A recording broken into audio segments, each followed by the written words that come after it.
had a feeling you'd do this. What, be late? No, try and outcool me on my own show. I had to have these by the side of a computer just in case.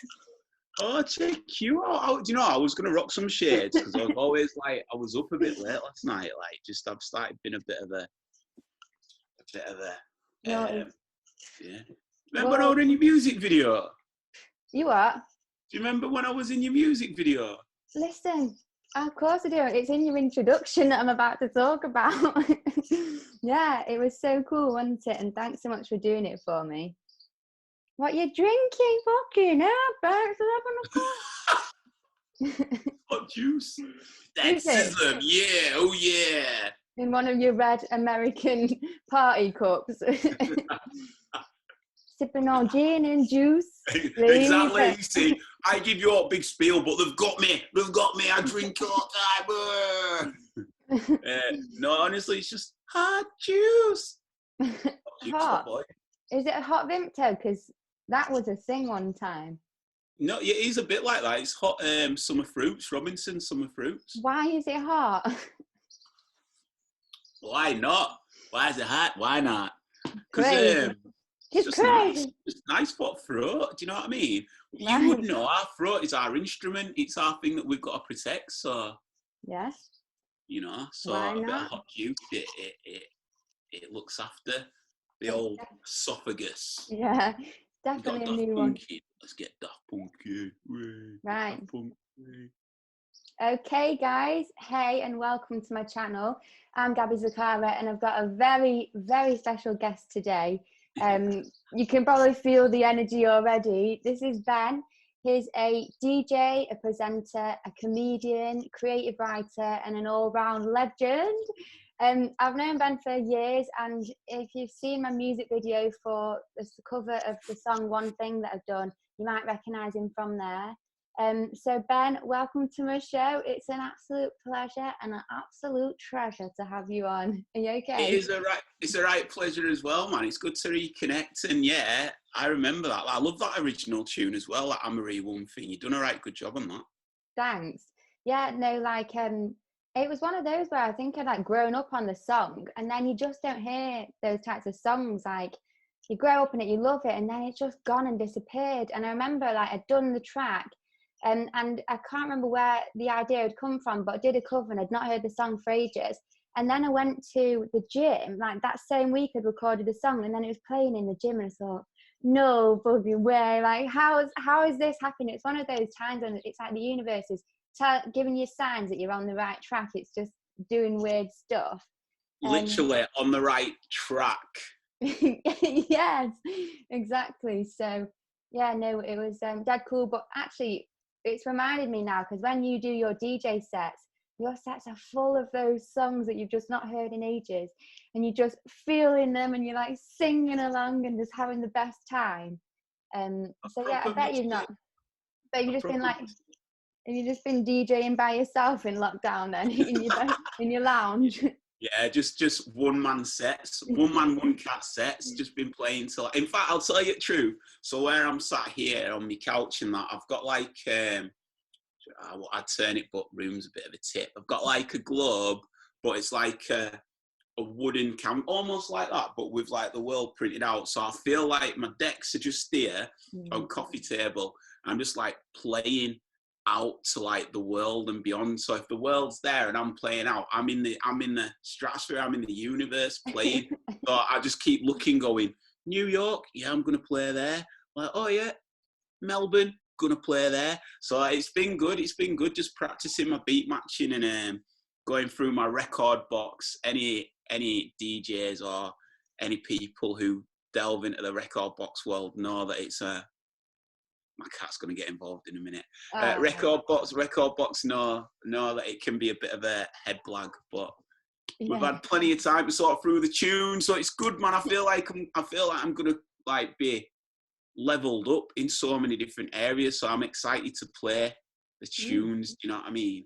Have you got anything booked in? Because we're meant to be coming out of lockdown soon, aren't we?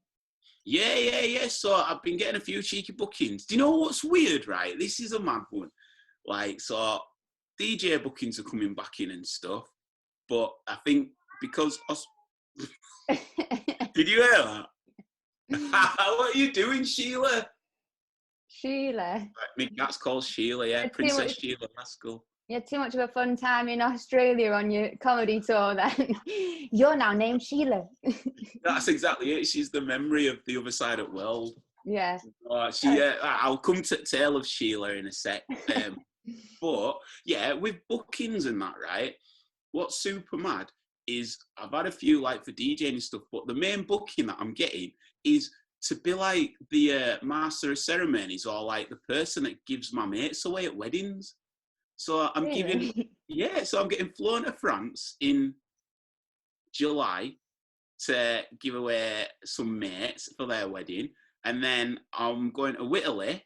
Well, it was meant to be this year, but they'll push it back to next year to give away some mates. I'm going to Czech Republic again next year now. And then a Burning Man, giving some mates away at Burning Man as well. So anyone's looking for anyone to give them away. I'm like Joey Tribbiani, like I'm going to get ordained to give people away. Like that's the crap. So when you say give people away, is it like hosting the ceremony or is it like doing what the dad does where they give the daughter away? Oh, no, hosting ceremony. Like actually, like, you know, like, do you take so-and-so to no way. Local? Yeah. Fully. Yeah. Fully. Like, awesome. and to be fair, when giving them away, I'm just putting them in a box and sending them by Amazon Prime. No, honestly, it's proper mad honour. Like, it blows me away because when a wedding, obviously, is someone's sacred, special day. Mm-hmm. And, you know, like, I think I should have been best man a lot more in a few more weddings. A few mates know I'm calling some out there. Do you know what I'm saying? Like, but it is what it is. But to go from like just, you know, frequenting to then some mates like not even asking you to be best man and be like, oh, do you want to actually give us away? I'm like, fucking hell, can I swear on this? Yeah. Sound. I'm like, fucking hell, like that's like proper goosebump tears and that. Do you know what I mean? It's real, like a real sacred honour. I'm privileged. So that's madly the most bookings that I've been getting at the minute. Yeah. But go on. Just to say, because weddings are like a once in a lifetime thing, aren't they? And they pay good money too. Yeah, but your fingers crossed they are. Yeah. So yeah, no, carry on then. No, it's just mad. It's just mad because, like, you know, you get to share this special day, and I'm a proper romantic, and I proper like love. Like I write love. Do you know what I mean? Like all kinds of love. I just love. Like, what can you not love about love? That is what love is there for. I just write love. You know what I mean? Love. I love. You know what I mean? Love. I love. I write love. So anyway, right? You're such a Virgo. You're such a Virgo, is that? I proper love it. I love like you'll love this, right? So I love the encounters of connections. I love like seeing like auras and bonds and just like that draw and that pull of people. I really love it. And I've got this theory where, you know, if you consider us on a biological level, I believe, right? So, no, it's physics, right? So at the very core of our atoms, right, are protons, electrons, and neutrons, but they never actually touch. Like they say that the space between them is like the size of like a couple of football pitches or whatever. So even though we look like we're like whole, the things that make us whole aren't even touching, and not only aren't touching, they're equivalent of like the space of two football pitches, which is crazy to staggering, like, you know, imagine and picture. Yet, what do we feel then? What is it we actually feel? So I think what we actually feel is the connection of what we feel, the energy of what we share with one another. I think that's what we actually feel that brings us together. Do you know what I mean? That's the actual sensation that is through touch. It's not so much that, it's how we feel through that. It's that sensation. So I sort of break it down like that. So when I see like these little courtships and these little like gatherings and, you know, people being together, even when people are on the ones and you can tell that they're just about it, do you know what I mean? Like, I love it. I'm an energy person, you know what I'm saying? So to be able to people that I care about as well. It's not just like random like inquiries, you know, knocking on the door like, hey mate, do you want to give us away? Like, you know, it's people I care about as well deeply, and like, yeah, it's a proper honour. So yeah, man, here we go. I don't know if I'm not gonna wear a collar. I don't know what I'm gonna wear yet though. I've not quite thought about that yet. Just rock up in some bathing ape or something. Well, your fashion's always like dead quirky and cool, so I'm sure you'd be able to smash something. But I'll tell you what I love, and I was up till about 12:30. It's a late one for me last night. I'm like going to bed at 9:30 nowadays, and getting up early, and it literally has sorted my life out. But what I love is seeing people, like just the power and how amazing people are, okay? Not just like in terms of like what we can achieve, but how like we come together for each other. And I was watching this video, it's a compilation of like 50 greatest heroes of people who saved the day. Like some child's like sat and a car comes and some guy just grabs the child and pulls them that way. And saving animals and all these different types of things where humans just go out of the way to help someone else. And the way that we just do that, and we have this compassion or this love in our hearts to want to help people, and also just seeing like people who are so active about changing the world and so passionate about changing the world for everyone else. And just like, even what I really loved was, have you heard about that big the Wall Street thing where the Reddit guys is it GameStop? Oh my gosh, yeah. I love that. I love how people have come together to fight against something that doesn't work for everyone and to make a change. I just love it. So talking about like what I love is yeah. Talking about like just like the power of the people and the power of that essence of love within them that wants to see things be better and wants to be better for the people. I just love that so much.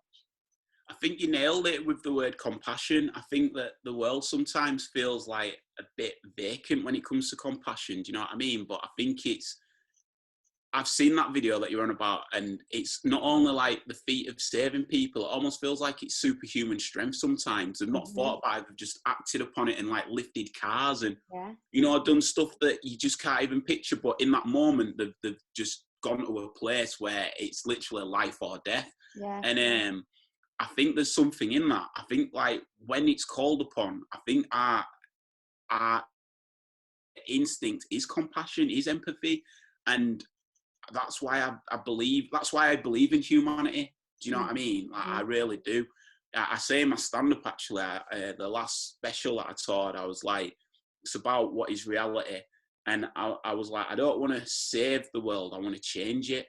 And I think like for so long I wanted to save it, but I don't think this world can be saved. And I think there's plenty of worlds within it that aren't there to be saved. They're like constructs of destruction. Do you know what I mean?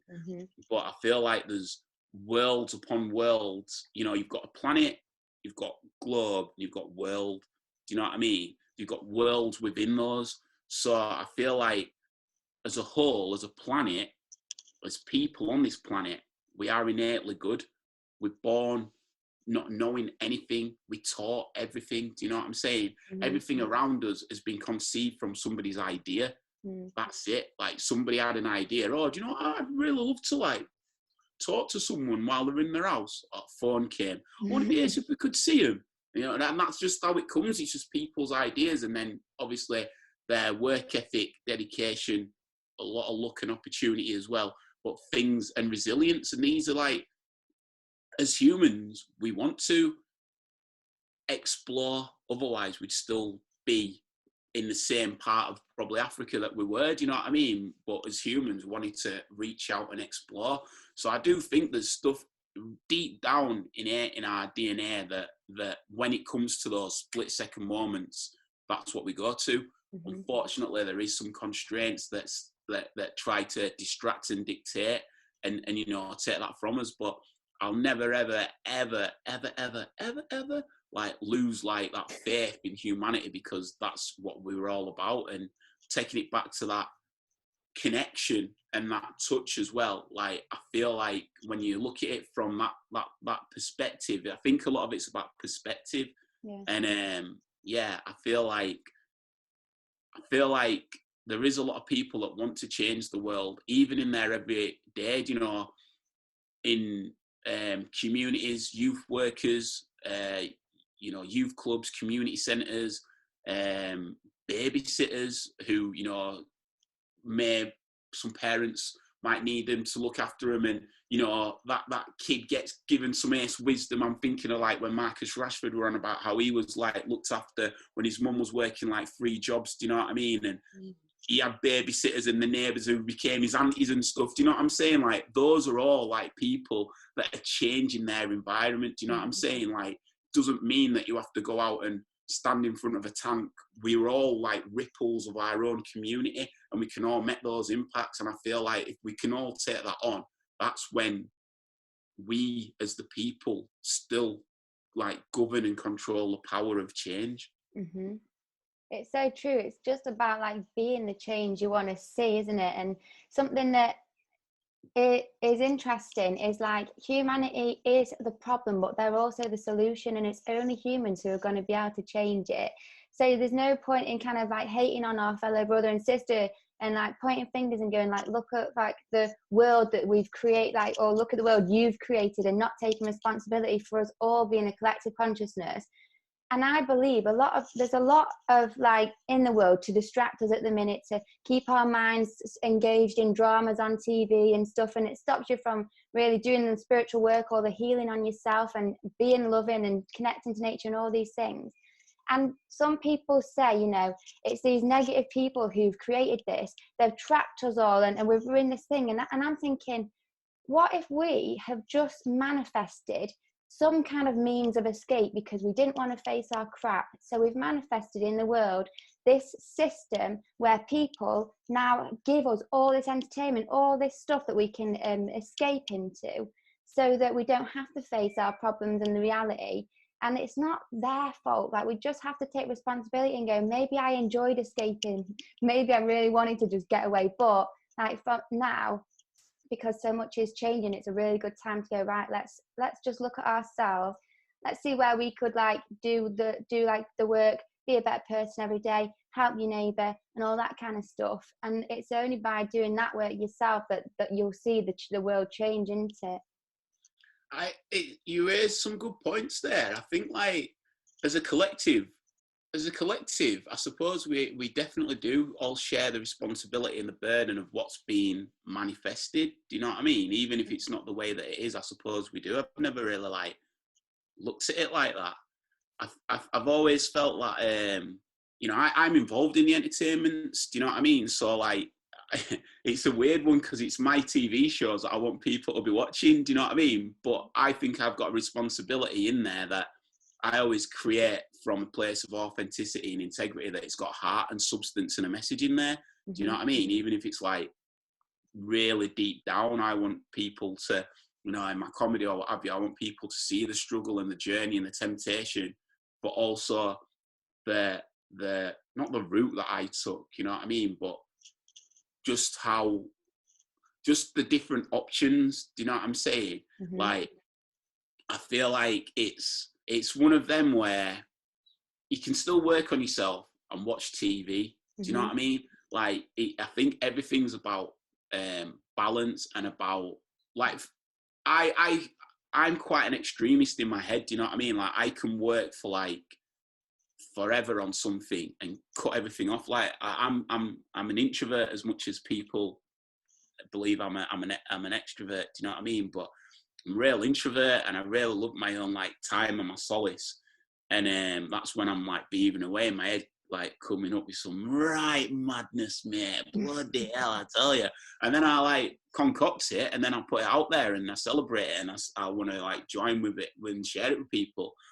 But like, yeah, I feel there's a space and a place that we need to know what's deep within. And I think this lockdown's offered people that opportunity to, you know, first lockdown feel like it was just boozing and extras, and you know what I mean? And then, you know, I saw stuff going out where people were reaching out to like BBC going, well, why aren't you putting any healthy stuff on? Do you know what I mean? Like, you've got this moment when people are at home and I know you had, is it Joe Wicks and a few other people doing it online and stuff, but why not bring that, you know, you pay TV license, why not make that a staple of TV while people are at home, while people are homeschooling? And to be fair at Beeb, they did it. We're a bit late in the day, but they did. And, you know, they've got like a mindset stuff. And there's a lot of conversations. I think this is how you can tell how life's moving.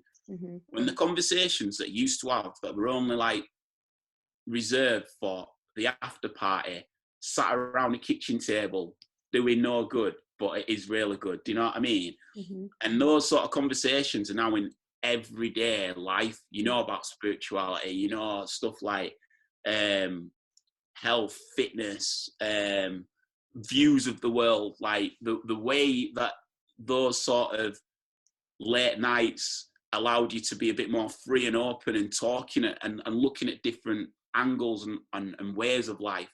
They're now pretty much part and parcel of like everyday conversations of the changes that people want to see in everyday action. Mm-hmm. So I think there's a responsibility in the fact that I like to switch off and watch a lot of shit. Mm-hmm. Like I do, like, but I think I need that time sometimes to just switch off because I'm constantly on.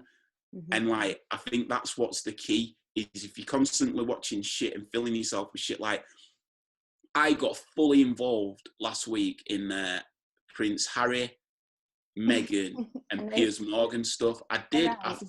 I fully got involved in it. I did.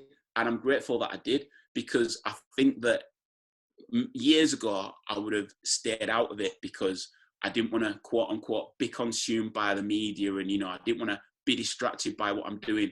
But the thing is, if you stay out of stuff like that, you're staying out of the engagement of world conversations. Mm-hmm. You know, you've got to be about the world to understand the issues of the world, to then dip out of it and then orchestrate ways to be able to go back in and change it. Yeah. You know what I'm saying? So, like, it was very interesting what I saw last week and how certain things were perpetuated and painted, and the way that then people jumped on one side and people jumped on another side. And if you're watching how it's done, you can then, as I say, come out of it.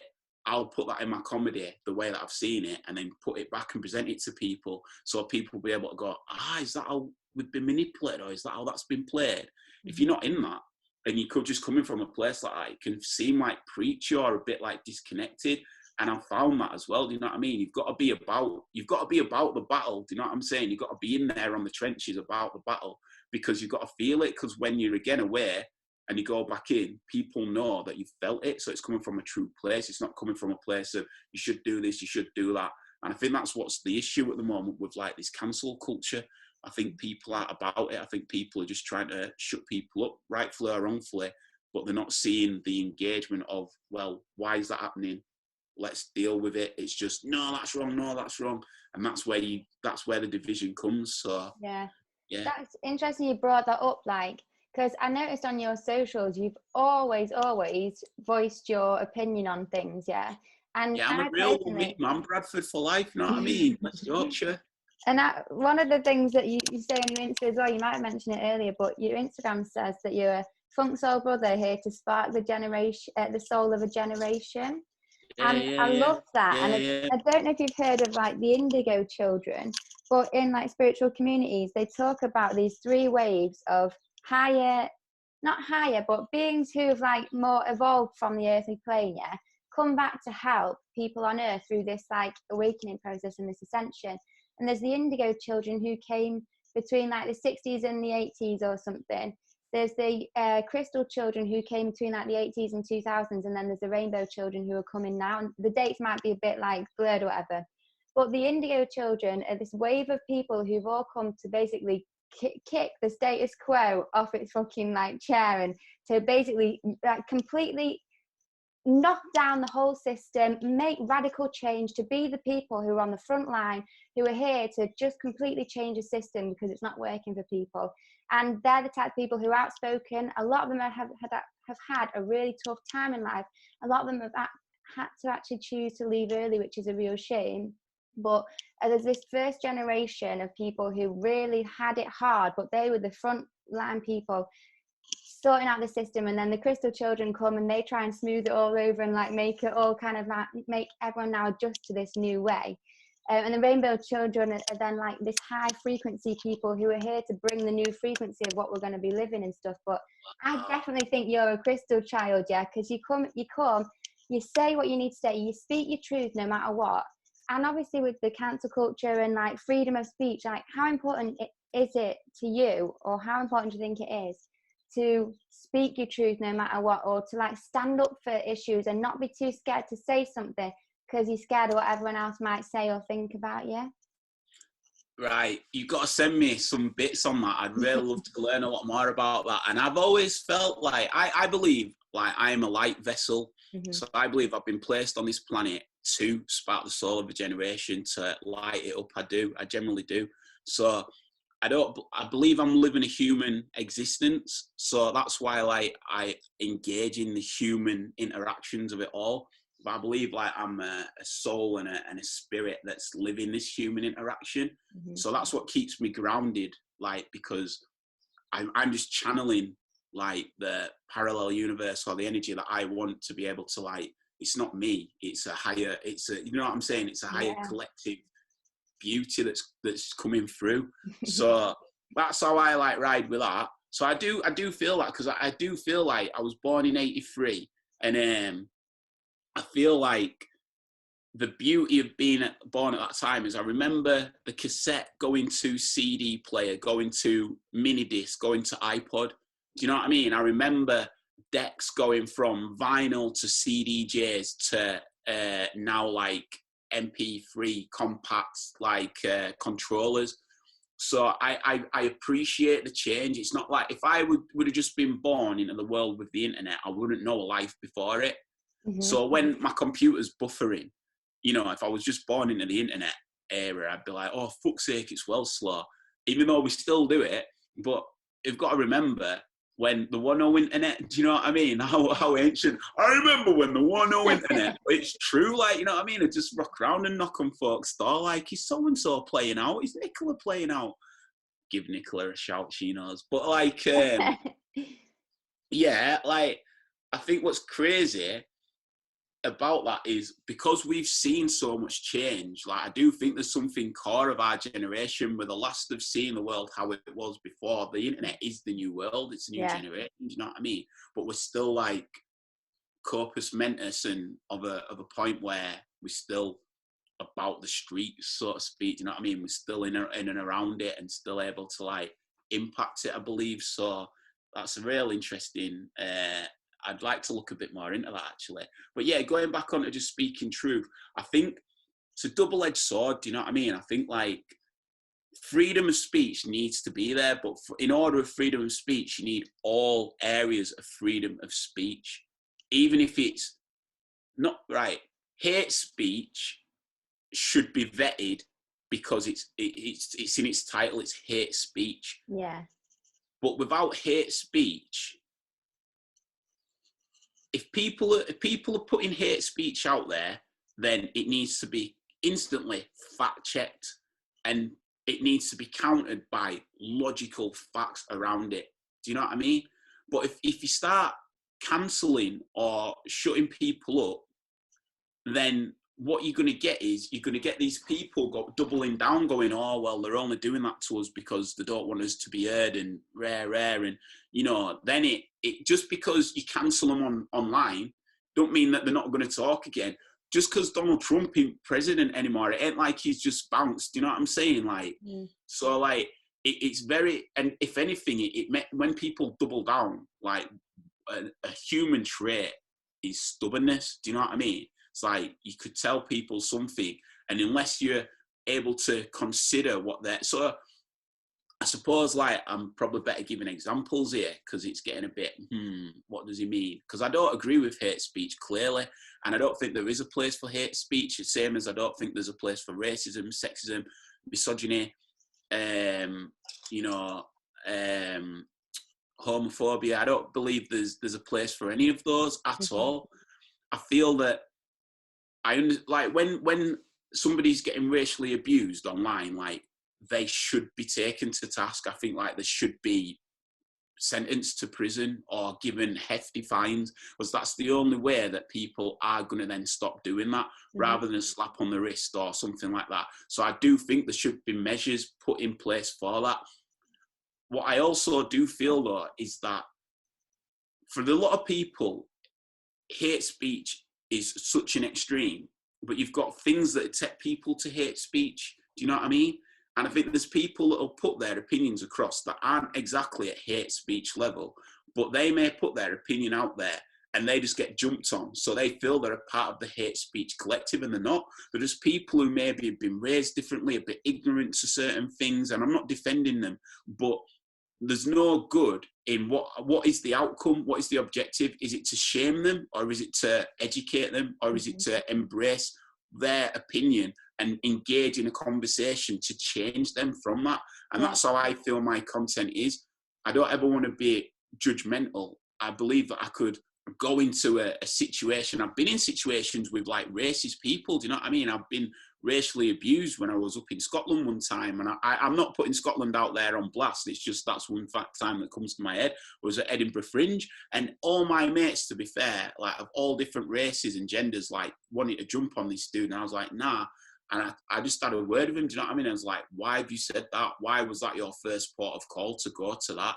And he's like, oh, well, you know, and I was like, no. And I looked at me now and I says, I'm giving you your due to have a conversation here, because you know that isn't right. That isn't right. You can't go around to, and I just schooled him, do you know what I mean? But schooled him in a place where it was like, why did you say that? You tell me why that was your go-to.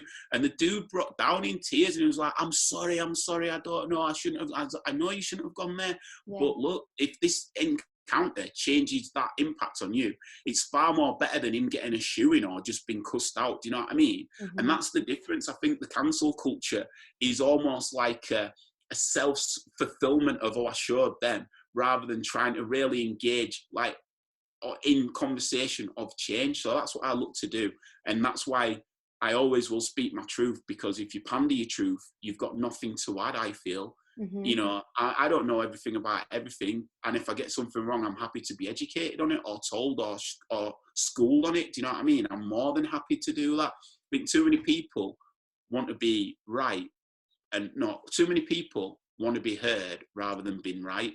And I think like that's the difference at the minute. Everybody's got an opinion due to social media of things that they wouldn't even be asked about if the social media weren't there. And that is a side of social media that is a bit of a tainter. I love social media, but I was saying to you before that I believe social media is neutral, and it's how people utilize it to then how it like can impact people. And I do believe like it can be a very heavy burden on a lot of people and bring bad traits out of people and put people in a place. But I do also feel like it has the positive of connecting around the globe and seeing this positive light that's connected and shared, and stuff like Black Lives Matter with George Floyd and stuff that's happened last week, you know, like with the women's movement going around. I really feel like the speed of social media really helps galvanize that momentum and the voice, and you feel it, you like, and you connect to it and you see that. So I do feel it has its place.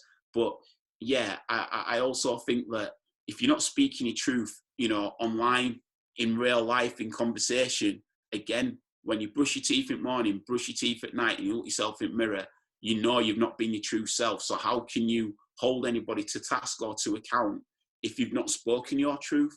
And that's why I don't mind if people not hate crime or hate speech, but if people speak their truth that may be viewed as politically incorrect, if it's coming from a place that they're open to have a debate or a conversation where they can actually be not stubborn and double down, but actually, oh, I didn't see that, and meet in the middle. And I think 9 times out of 10, more people are, if they're given that opportunity. Literally. Everything you just said is just so true and so powerful. Like, and I wanted, like, it's just kind of made me think, because obviously you do like comedy, you write comedy sketch shows, and I do like music and I write lyrics and stuff. And so we both have this kind of, we have this art where we have to be creative with words. We have to really understand the power of each single word, and how just a slight word can just make something else sound completely different. And it's important to like be really kind of selective with our words, because every single word has its own frequency. Each syllable and that letter has its own frequency. Some words are high vibrational, some are low. And you only know yourself, like in like your younger days, if someone can say one word to you and it really hurts compared to another word and stuff. And it could be the intention behind these words as well. But I think just the power of words is something that people could or should be more aware of. And something that I've learned is like that words are spells. They cast spells, which is why they're called spelling, like you spell them out. So everything you say, everything you speak into existence, it adds to the energy of what's out there in the universe. And so it's almost like speaking your truth, and also just kind of like really just kind of paying attention to what words we use. Because even like slang nowadays, we say things like, oh, that's wicked, or oh, that's so sick, or that's dead cool. And we use these really negative words. And I'm thinking, I try and change it now, because I don't know whether it's been done on purpose, like to make us accidentally manifest negative things or something. But it's interesting to just be aware of your words, isn't it? And just kind of think about those things. So I think it is, so there's a book called The Power of Renault by Eckhart Tolle, and that's my Bible, do you know what I mean? Like, I'll always, one salute, always for Eckhart Tolle, that's my guy, man. And I feel like he says in there, words are just a signpost. And like, I used to be so attached to certain words that when certain people said a word, it's not that, for me anyway, my view of it is, it's not that the words that people say are casting the spell in spelling. It's how we absorb it, that we take it on. So we're putting the spell on ourselves. Because if we allow what people say, if you're allergic to fish, yeah, and I was just like, yeah, man, fish this, fish that, you're going to be like annoyed by that word fish. Whereas I'm not putting any like gravitas in that term, am I? But it's your trigger, do you know what I'm saying? Mm-hmm. So once we understand that it's how we take on, all we're doing at the moment is exchanging sound waves until it goes into our ears.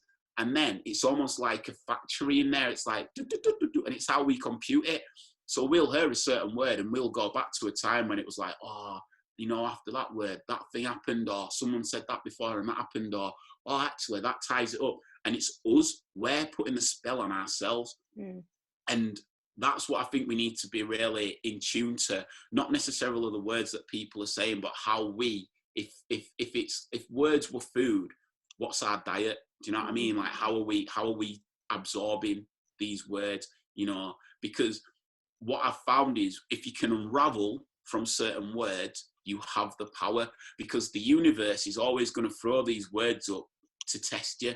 Because I've had it where I've overcome a lot of stuff in my life, and then there'll be a certain word and it's pulled the rug under me, and I've been like, what? I thought I'd overcome that, for fuck's sake.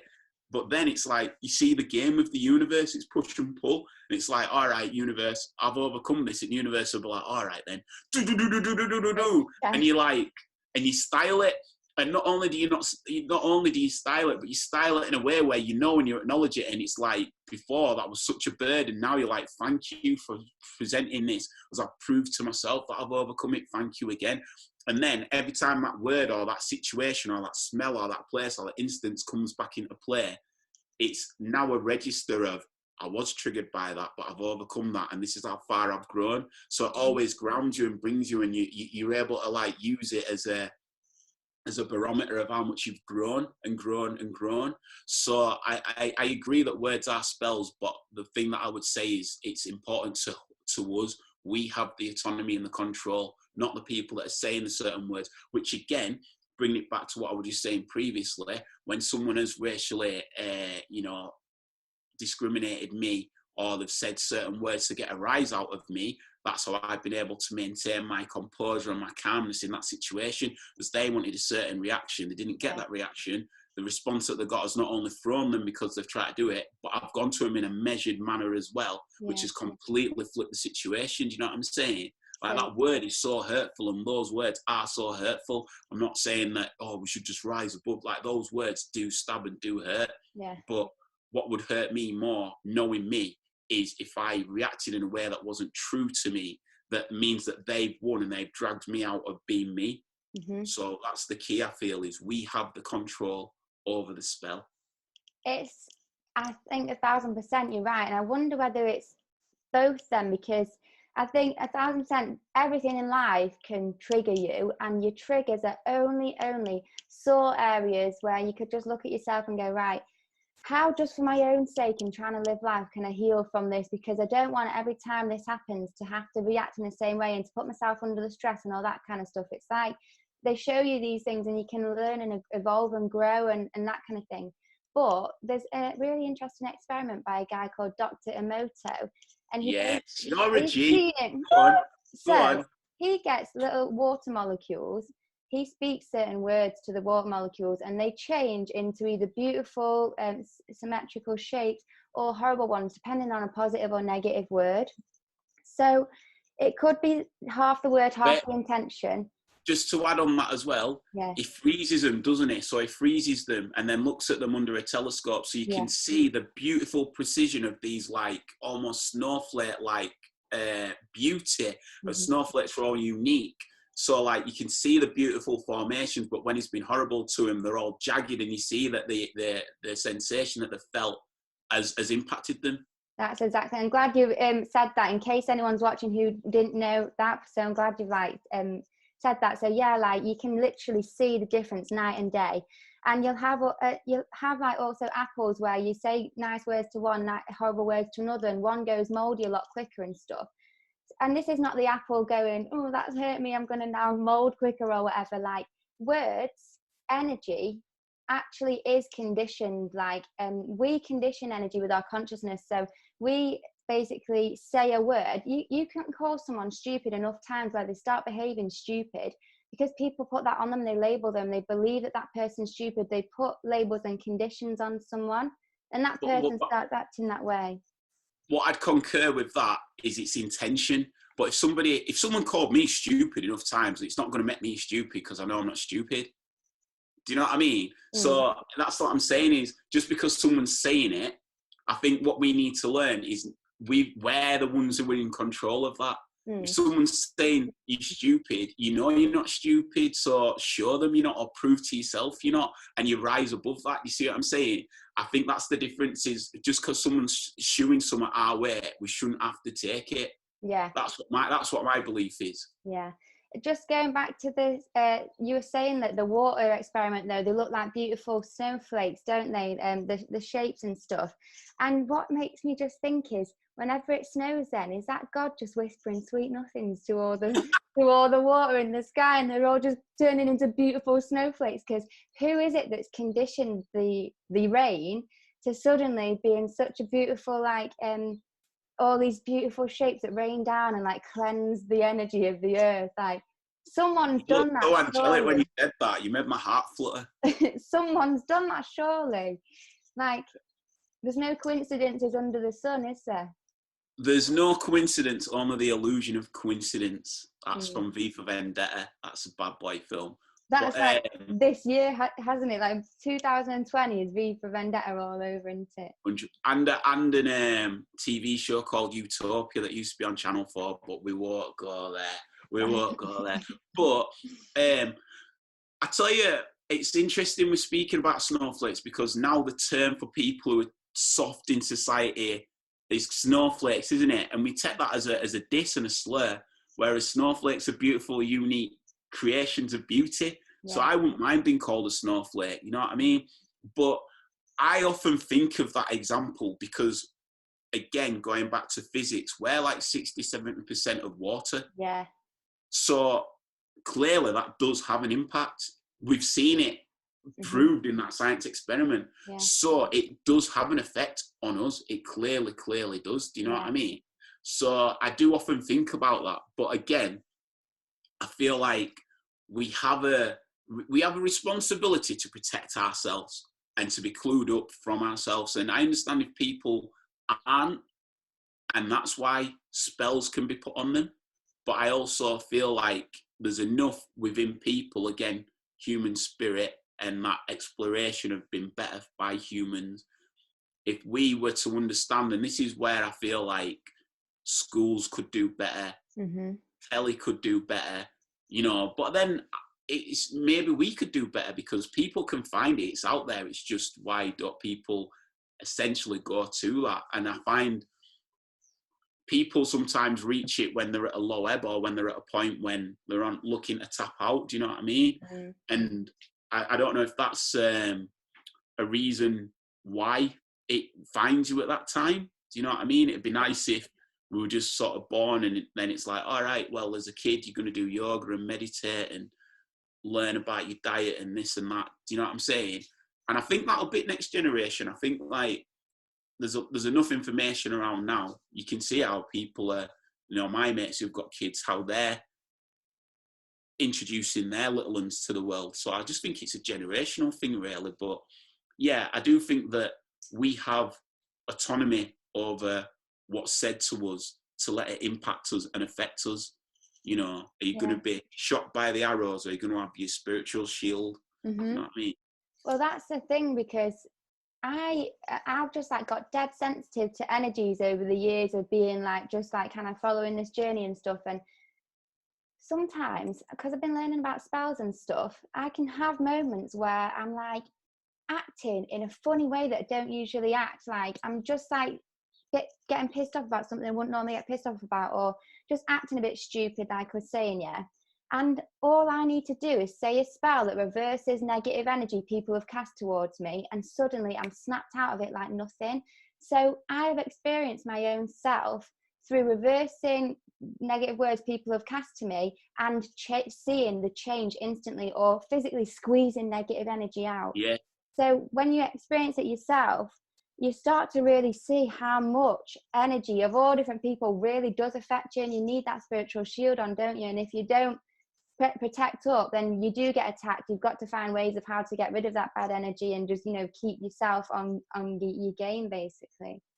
I think it's so like whenever I'm in London on tube, especially around Stretford, like there is a dark energy there. Like it always drains me. Like there's it to the point where I've like nearly fainted. Like, you know, like I've come in with full energy and then I've just been like that. I can feel it there, but because I've felt that a couple of times, every time I've been down before, I've been ready for it.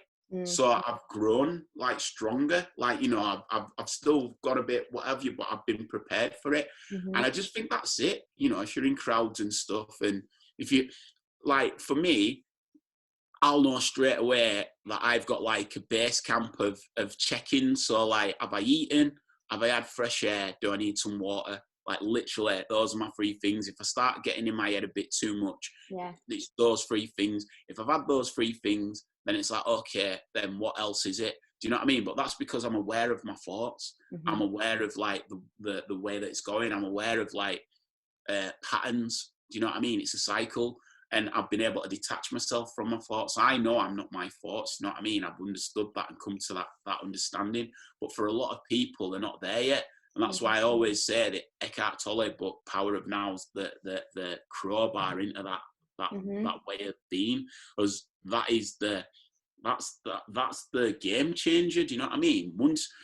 When you think you're your thoughts, then everything we've spoke about before, the media, social media, words that people say, that's always going to play on your mind. And then you think that you've thought of it because it's in your head and it can't evade your head, but you've not. It's just something that's triggered it. You could see a billboard, do you know what I mean? You could hear a word or something like that, and then it'll just be in your head, and then you think you've cooked it up. And then, you know, I often wonder, like, if crimes are sometimes committed like that. Do you know what I mean? If they've watched something or they've seen something, or do you know what I mean? Someone's talked about something. Like I was speaking to someone the other day and they were on about when they were kids and they used to come out at the cinema after watching a Bruce Lee film. All they wanted to do was Bruce Lee, like, you know what I mean? So like it shows like that shit does have an impact. So if you're watching a film where everyone's getting shot and you're already about that life, or, you know, you feel like that life's about it, or you're listening to certain music that like does it, do you know what I'm saying? It might feel like, all right, that's what I've got to do to be a part of this life. Whereas you don't have to listen to hip hop to be a part of that life. Do you know what I mean? You don't need to listen to those sort of genres, they don't provoke or evoke that. They're speaking about a world that is their world. It's just unfortunate that it parallels back and forth. Do you know what I mean? Mm-hmm. So like, and I use that music because like it's one that's like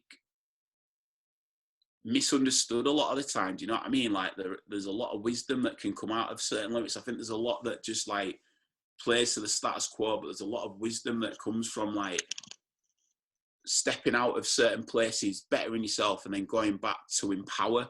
And I think that's where it is. So yeah, I think if you're not aware of your thoughts and aware of the message and the gravitas and the weight of your words or your impacts, or, you know, because again, like, just because I'm aware of my thoughts, I'm still careful with my words so that I don't put anything out to anybody. I am considerate of that, but then I do still speak my truth. And I do still say shit like sick, because sick's sick, do you know what I mean? Like, it is what it is, like, but I get it and I get what you're saying, but I just think like the truth is we all need to give ourselves the respect that we deserve to better ourselves. I just think sometimes we play second fiddle to other stuff sometimes, and that's when everything becomes misconstrued, because you feel you're not worth it and you feel you're not worthy, and life then starts to build up and runs you down and takes you over. And do you know what I mean? I can see the stages, and I get why people are at where it's at, and I've been there and stuff. Do you know what I'm saying? So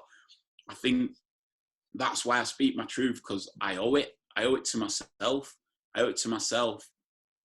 I'm like rewarding myself who got out of that place. Do you know what I mean? And when I speak from that place, I know that people can feel it, because it's true, because I always tap back into that place when I speak to it, because it's still a part of me.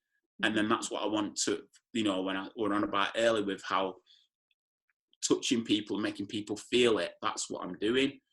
Everything you spoke about actually is a level of what I tune into. You know, the experiment with the water, I often think about that. That's how I feel about the touch and the water. We're all water, sort of make people feel, and then make people feel through the experiences that I've had, and then that's what people take away. And then I hope that like sprouts some form of like truth from, you know, the DNA side of it, the innate element of spirit. Do you know what I mean? It's been a real good natter, this. Like, you've actually gone through it all. Like, well played. Yeah. No, I think like you're so right, but there's like, speaking the truth 1,000%. There's certain ways you can word things, yeah. And you know, like, you shouldn't really label and condition things. You shouldn't say that is how I see it. Is like, you shouldn't put your opinions on things and your beliefs on things, because then you don't allow people or things to be as they are. You see them as you believe them to be they are, or your previous experience paints this projection on them of what you want them to be and things like that. And so you end up approaching them differently, because you've already got a preconceived idea about that, and you don't allow the situation to be as it is. And so it's meant to be one of like the worst things you can do, is like have beliefs and opinions about people and things, because like I say, you don't allow for the beauty of the now, for the beauty of the present to unfold as it is. You've just got your preconceived history baggage behind you going, right, that's like that dog's going to bite me because all dogs have bitten me in the past. That poor dog, now you're going to approach it with a different energy, and it's not fair on the dog. He's not bitten anyone. He's a really friendly dog. He's not understand why you're being so offish with him and stuff. And so with the words as well, you could either say, with the dog thing, like, you could either say like, all dogs bite, and that's not a good thing to say, because you are telling the story of all dogs bite, and you're only putting that story out into the universe. And you know, the stories we tell about our lives is what kind of ends up manifesting. If you say, in the past dogs have bitten me, that's okay, because it's the past now. You're not conditioning all dogs in the future to bite you. You're saying that since up to now all dogs have bitten me, but I'm going to allow this dog to be different if he wants to be. And there's an element of like the way you word things, not trapping that dog into that conditioning now, but allowing the moment to be open and as it is, rather than, you know what I mean? I hear you with that. I think like experience is important. Do you know what I mean? Like, experience is there element of occasions that have been faced and lessons that have been learned from it. So if you were to ignore your experience, you're ignoring your life pretty much. Do you know what I mean? And I think experience is really key, but I don't think that experience is the ending statement on how everything should be. I think that you should be aware of the experience in how you approach certain situations, because that will help you be aware of what may happen or appear or potentially take place. So if you have been bitten by a dog, I think it'd be foolish to just go up to the next dog and start stroking it. Do you know what I mean? But I think you would also be a fool if you felt that that dog was going to bite you because the other dog did. Yeah. You'd be allowed to be a bit more, not a fool, but foolish to think that. I think you'd be a fool if you didn't take your experience into it of being bitten, but I think you'd be foolish to think that all other dogs are going to do that. But you're allowed to understand why. Yeah. So I think it's more a sense of, and this is with everything, you know, I always think this, like, we have such a setup of everything being how it is, like our world, you know, like I'm looking at my front door's there, do you know what I mean? And I walk out and my garden's there and I walk down the street and what have you. And it's like, those things are always just as they are, do you know what I mean? It's like, but every time I open my door, I might open it a different way. I'm not saying I'll open it with my toes or all like that, but do you know, it's not this, just because I open and close that door all the time, there's different ways, and you know, it might take me longer to get my keys out or all like that. So that exchange is always different to the thing that feels like I do it all the time. Yeah.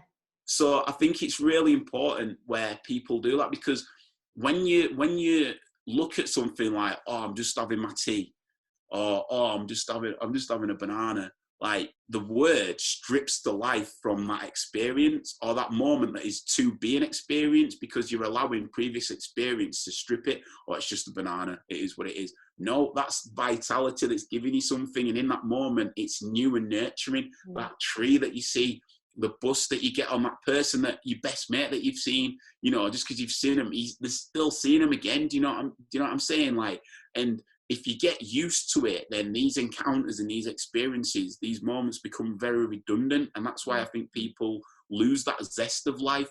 Whereas if you see it as, this is always a new opportunity, a new moment, life is always ahead in the uncertainty of what is to be there, and mates with the mystery and the uncertainty of life, then it's always an adventure. You've never done what you're about to do because it's happening. Do you know what I'm saying? Whereas if you feel like, oh, well, I've opened the door, so I've done it before, so it is what it is. Like, no, like there's always a newness to things that you've already done.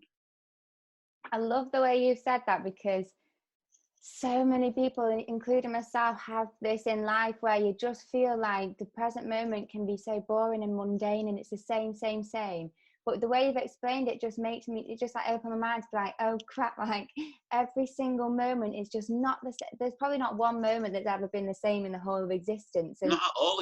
It's just a series of moments. Yeah. And so like, I know that one of like, I do like Reiki and stuff, and one of my clients was saying that they just kind of are waiting and wishing for the year to be over, because they just don't see any, like, they can't find the joy in the day-to-day. And I think that you saying that could possibly help people see that a bit more, or get that back a bit, because like there is so much to be experienced in the little moments in the day-to-day. And there's something interesting called the Cosmic Giggle. Have you ever heard of it? And I knew you'd love it, but it's like basically, you know, synchronicity. It's like synchronicity, but it's the idea that the universe, or like God, whoever orchestrates it all, has a real fucking sense of humor. And there'll be times where something synchronicity will happen, but you're like, oh God, like no. Yeah. And you're like, find it so funny. You're like, this is actually hilarious. I can't believe it, kind of thing. And it's like, there's times where there's so much humor in life, in situations, even to the point where sometimes something happens and you're like, I'm gonna have to laugh, otherwise I'll just cry. But your laughter helps you get through it and stuff. And the Cosmic Giggle is basically the humour that lays in every moment in the universe, and it's trying to see the humour in things and stuff, which I thought is interesting with you, because I wondered whether you actively like just see or look for the humour in everything for inspiration for your sketch shows and stuff. Good segue. You're good at this, Gab. I'm going to tip you. You're going to tip me out. Like, it's so. I've always been like the lad at school who would just fuck about. Do you know what I mean? Like, I was like, I wasn't the bad lad at school. I'd say like, even teachers like allowed it, because I just had like that Bradford charm. There was just like a bit of a like cheek to it, but it wasn't like malicious. It was just whatever. Do you know what I mean? And like, and then I went to be a holiday rep, and then that like opened it up where I just met like a family of friends, and we still keep in touch now, and that was beautiful, and that was amazing, because like, you know, been a little like lovingly gobby lad from Bradford to then seeing like, oh, I can be gobby over here as well, and people like it. You know what I mean? It's like, all right, I'm all right. Yeah, I've got something to say, and then obviously getting involved in like the nightlife scene and meeting all different characters and amazing adventures and encounters and experiences and various substances that allowed certain other situations to be born. And then I remember when I was a holiday rep, when we dropped like guest off at a hotel, we always had Eddie Murphy on at one of the hotels, or Peter Kay, the Blackpool Tower one, and I'd always walk past and I'd just be like, I'm gonna do that. I'm gonna give that a go. Stand up. I could be a stand-up comedian. It was just one of those like solid like, yeah, I'm gonna do that. I'm definitely gonna do that. Never at school for it, you know. I just cracked jokes. Didn't think it were a thing. And the thing is, when you're from Bradford, like, your survival or your social economy is being able to take the piss out of each other. Otherwise, you're just getting rinsed. You know what I mean? It's like, we had a big crew who used to go out all the time, like the Bradford crew, head over to different cities, and we'd get bus or train, and it was like an hour, and it was just an hour of ripping one another. I'm on about like, if you aren't coming swinging, you're getting destroyed. You know what I mean? And that's just like, it just preps you. You just did it. You just like bang, bang, bang, bang, bang, and everyone were getting it, and it was just sick. So like, already the quickness and the sharpness was already there. But when you start to become a stand-up comedian, you realise like it's a lot more than just being funny. You know, there's a real like craft to it. You know, there's the science. I look at it, there's the science, there's the art, and there's the magic. And there were all those things that I needed to learn. Like, I had the natural air and essence of being funny, but I still needed to discover those other things. And then I found I could get on stage and make people laugh. But after a while, like, making people laugh wasn't enough. You know, the stuff that we're talking about now, I want to incorporate those messages, but I don't want it to be like, oh yeah, so bang, bang, bang. I want it to be like done in stories so that people can like adapt it to their own life situations. And that's such a fucking craft. Do you know what I mean? Like that's Dave Chappelle level. Do you know what I mean? But if I aren't in it to be like at least at Chappelle level, then why am I bothering? Yeah. Again, it's about being my best, and I believe I've got a lot to offer to this. You know. And I think comedy's beautiful, because comedy's one of those where you're able to talk about anything, and yet it's done in a space where, if I were to say fuck the Queen, like, you know what I mean, like on stage, that's allowed. Whereas if you were to say it at work, everyone's like, oh bloody hell, you know what I mean? So like, comedy has this weird like relationship of like, it has this real stature to what you're able to like speak about. I think it's a free for all. Do you know what I mean? But with that, there needs to be a responsibility. I do believe there that you have to have a responsibility with your words that you are saying there. I really do. Yeah. I really do. And I think that's the difference in a lot of levels of craft. So yeah, I feel like with my stand up, when I took a 3-year break to really practice that side of it, but also I was going through like my own sort of, looking back, it was like I was addicted to weed, and like my head was just like falling off the shelf. Do you know what I mean? And like I got to a point where I felt like the voices in my head, as in the thoughts that I was having, was the only voices in your head are the thoughts that you're creating. So the influence that I was allowing the world to have on my mind was over bombarding me, and I wish that I could like take my brain out and give it a wash. Do you know what I mean? Like almost like give it a scrub and a squeeze and stuff, and just clean it. Because it just felt like it had been tainted, and like I just constantly like going through, and then like I remember it in February, I think 2011.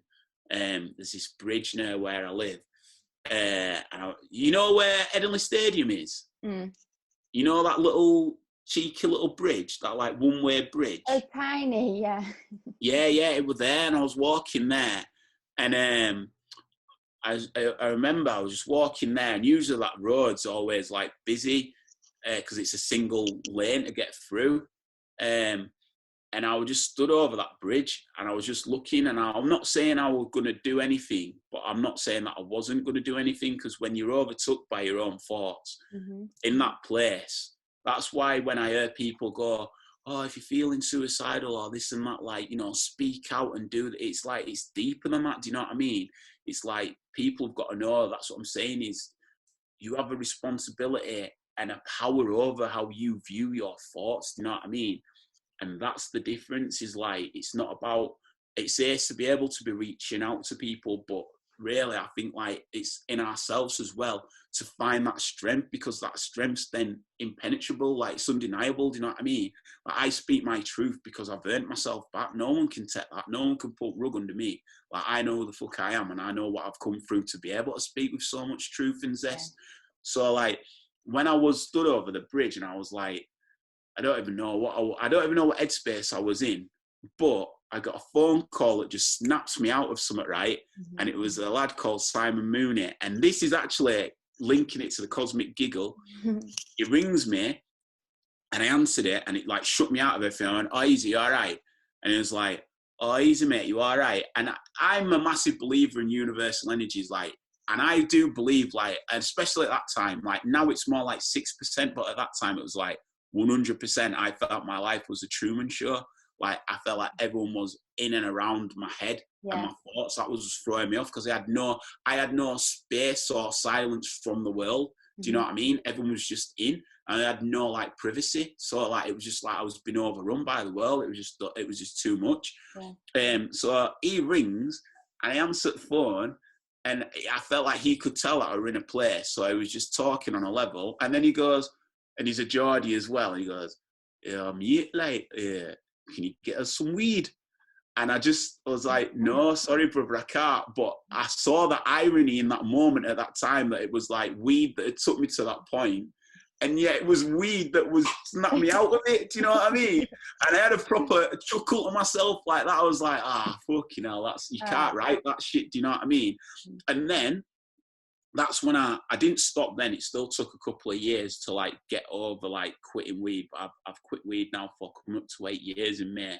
And like, one of the things, like the relationship that I have with weed is like, and again, I think this will tie it in perfect as well, is like my experience with weed, majority of the time has been amazing, but at the end of it has been like the worst. So I would be around people with weed. I wouldn't never have a joint again, but I can roll a joint for people. It's not like I have to be away from weed and never see it again. I had to put myself around it to know that it wasn't me hiding from it. It was me knowing that it didn't have a hold over me anymore. And I think, you know, with your dog analogy and stuff like that earlier, I think that's what it's about.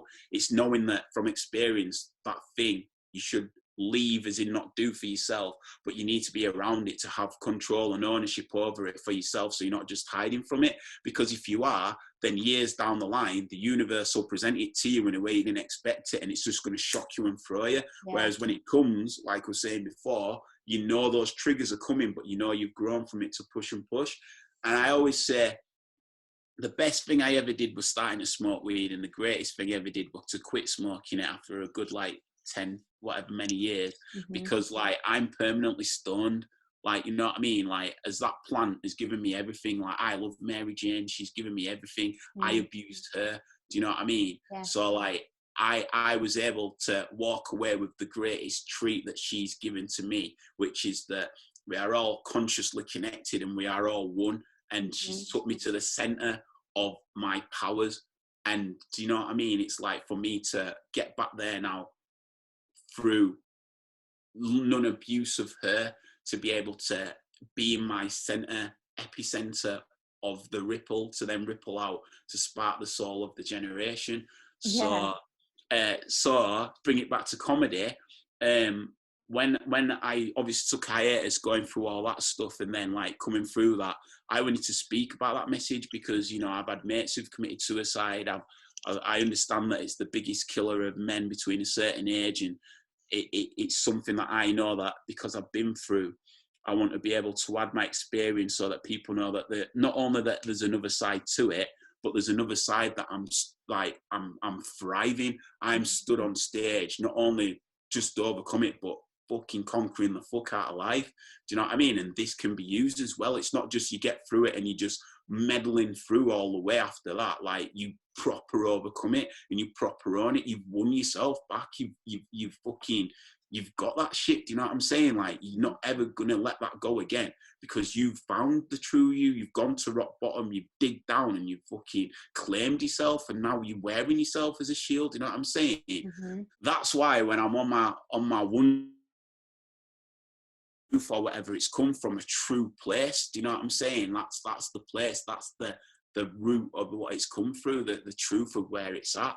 So when I started to get back into comedy and do my comedy again, it was one of them where it was like, it was amazing to be able to have the skill in my craft to be able to write about stuff like that, speak about stuff like that, and make people feel something like that, but also laugh, because it is still a comedy show. Yeah. But it's a comedy show that is real.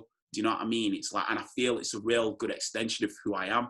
Like, when I'm chatting, I'll chat about all sorts, you know what I mean? I'll get deep, I'll have a bit of banter, I'll just do whatever. It's just, it is what it is. And that's why I'm really, really proud about my comedy show, because it's like my first, I look at comedy like an album. That's my first album. You know, that's took me 15 years to comprise all my life experiences to write into that. And there you go. That's my original pirate material. That's my Streets album. Do you know what I mean? That's my fucking Mercury Award prize winner right there. It's like, boom, flagging ground. There you go. Managed to tour it in Leeds, Manchester, London, took it to Australia, Melbourne, Sydney, got a lot of love out there for it, which showed that it's a universal message as well, which was amazing. And then I'm going to tour it again in September because it means that much to me that I want to see it off again properly. I don't feel like it had its closure after, you know, with lockdown and stuff. So I'm going to tour it again. All money that I'm going to get from ticket money is going to an amazing cause, which I can't reveal yet because it's a bit rebellious and secret. But I can reveal what it's going to go towards. It's going to go towards making a certain area safer for all people, but especially women. So all ticket money is going to go to make sure that happens. And I feel like what I've been through to create that, to then have that created and help impact people's lives, but then also have an impact in a social area close to where I live, close to where something happened that I've talked about before. I'm giving away a bit too much, but like it makes me glow, man, because I'm really making a difference to like lives, and that's what it's about. That's so wonderful. And like, wow, I can't believe you're going to be giving away your money to a cause that's not just kind of like helping you survive and stuff. Like, seriously, a lot of people, like, they do their art and they get the money out of it, and then they want to earn more money and still do their art, and they want it to be like a money thing. But you truly are just doing it to bring joy, to help people like feel like they're not on their own in that kind of place they are, and also to help just literally on so many levels. It's so nice to see. And congrats with the weed thing as well, because I've been off like 2 years now as well, and it's the best thing that I've done. But when you were saying about like having the thoughts in your head and stuff, you were saying it like you thought that they kind of were your own thoughts, and you know, you were saying you aren't your thoughts and stuff, but we actually do get demons in our head. Yeah, we get demons sent to us all the time. Anytime anyone has a negative thought or emotion about you, they send you demons. And I know, because the spells that I do, I get rid of them left, right and center, and I do Reiki and stuff like that. So our heads can be so full of these demons, and the demons whisper, like how you get angels. Angels try and whisper positive things to you, do this, go in this direction, and demons do the same. But if you get too many of one or the other, you hear one more strongly than others, and you believe it's your own thoughts, you believe it's your own actions and stuff, but it's not. You've actually got this influence of negative energy that's feeding off your like you're being in that low vibration, and a lot of drugs open you up to that. Certain drugs open you up to higher realms because they vibrate at a higher frequency. Certain ones open you up to lower realms, but all drugs open you up regardless. And so with the weed and stuff, you open yourself up, then it's literally like opening your front door and going, hey, anyone in the street, come on down, come into my house and see what's going on. And you've got a house full of like absolute randomers talking and talking. You can't even hear your own self speaking. Your own little inner child sat in the corner, and you can't hear it because you've got all these other voices in. And so it's good to know as well that sometimes you're literally just riddled with negative energy, and there's ways you can get rid of it. And sometimes you get them so strong and so big that you need help. Like there's no shake. You can't just hold a crystal and shake that negative voice. There's levels to it basically. But yeah, demons do exist, and they do like interfere in your mind and stuff. And yeah, they're a load of crap, to be honest. But here I am, Demon Slayer, Reiki Master, ready Demon Slayer, yes, mate. Damn it, Demon Slayer. That's sick. That should be like part of the Buffy franchise. That. Yeah, it's like light worker, but also Demon Slayer at the same time. Because we're like warriors, aren't we? We're not light workers. We're not here to just like shine love and light and that's it. We're here to like fight for the truth. If we have to die, like you were saying earlier, if you have to go because you've spoke your truth, you'd rather go having done something noble and like true to yourself than to just like die and you've never once even tried to make a difference. Like if the only reason we're here is to make the difference, I'm not leaving without having done my fucking job, even if I have to die for it, kind of thing. Yeah, I think so. Firstly, you said something before about the inner child, and that's a cool thing, because when I had craniotherapy, the first time I ever had that, or craniology, was it? It's a bit like Reiki, but it's more like it's more focused on specific areas that I don't know, the lady who did it, she'd feel certain vibrations and she'd counter it with like sometimes singing to certain stuff and massaging certain stuff, and loads of different mad things have happened with that. But the first time I ever had it, I remember I was in my head and I was just going down, like, shout out Chester Bennington, yeah, from Lincoln Park, because he said something that always like stuck with me. And obviously he passed, and like I can see where he was in his head, and he's like, he don't like being in his mind because it's a bad neighborhood and sometimes you can get caught around the wrong area in there. Yeah. And like I were in my head having this craniology, and I was like walking through loads of different bits, and then I just saw something scuttle across, right? I was like, whoa, what the fuck's that? It's like, fuck. And then I remember I was like, no, come on, you're in your own mind. Like, this is it. You got to take ownership over it. Come on. So then I looked and I went to track it down, and I swear down, right? Swear down, proper Bradford thing, swear down. It was my inner child. It was like a younger me, and it was like shaking and vulnerable and just proper shitting itself. And I just hugged myself. I was like, it's all right. And I just felt this like rise of sensation of like, I found myself. It was just such a breakthrough. It was a real solid breakthrough. And even in lockdown last year, like when I had some shrooms and I had a proper good breakthrough, because I think the difference is, like, I believe what you're saying with demons and that, but again, I think if we focus on too much stuff, then it allows them there. Whereas I think you can approach certain stuff with like, what's this? I don't want this to come back to jinx, so I'm being very wordy with what I say. But no, in all sense and truth of it, right? If you're in a car, you know that car could crash, but you don't get into your car thinking it's going to crash, do you? No. Do you know what I'm saying? So that's the same. Those demons are about, but you shouldn't go into stuff thinking they're going to do something, because that's when you give them the power. Do you see what I'm saying? Yeah. So like when like you are on tackle and this and that, right? I always do set an intention. Do you know what I mean? Whereas with weed, it was just more of an abuse. It got to at the end of that point. So that's when it was more desperation of like just addictive. It was. Do you know what I mean? I understand why people are addicts. I can see why they do what they certain do, because that's when that voice is, you know, that fix is calling you. Nothing else is calling you.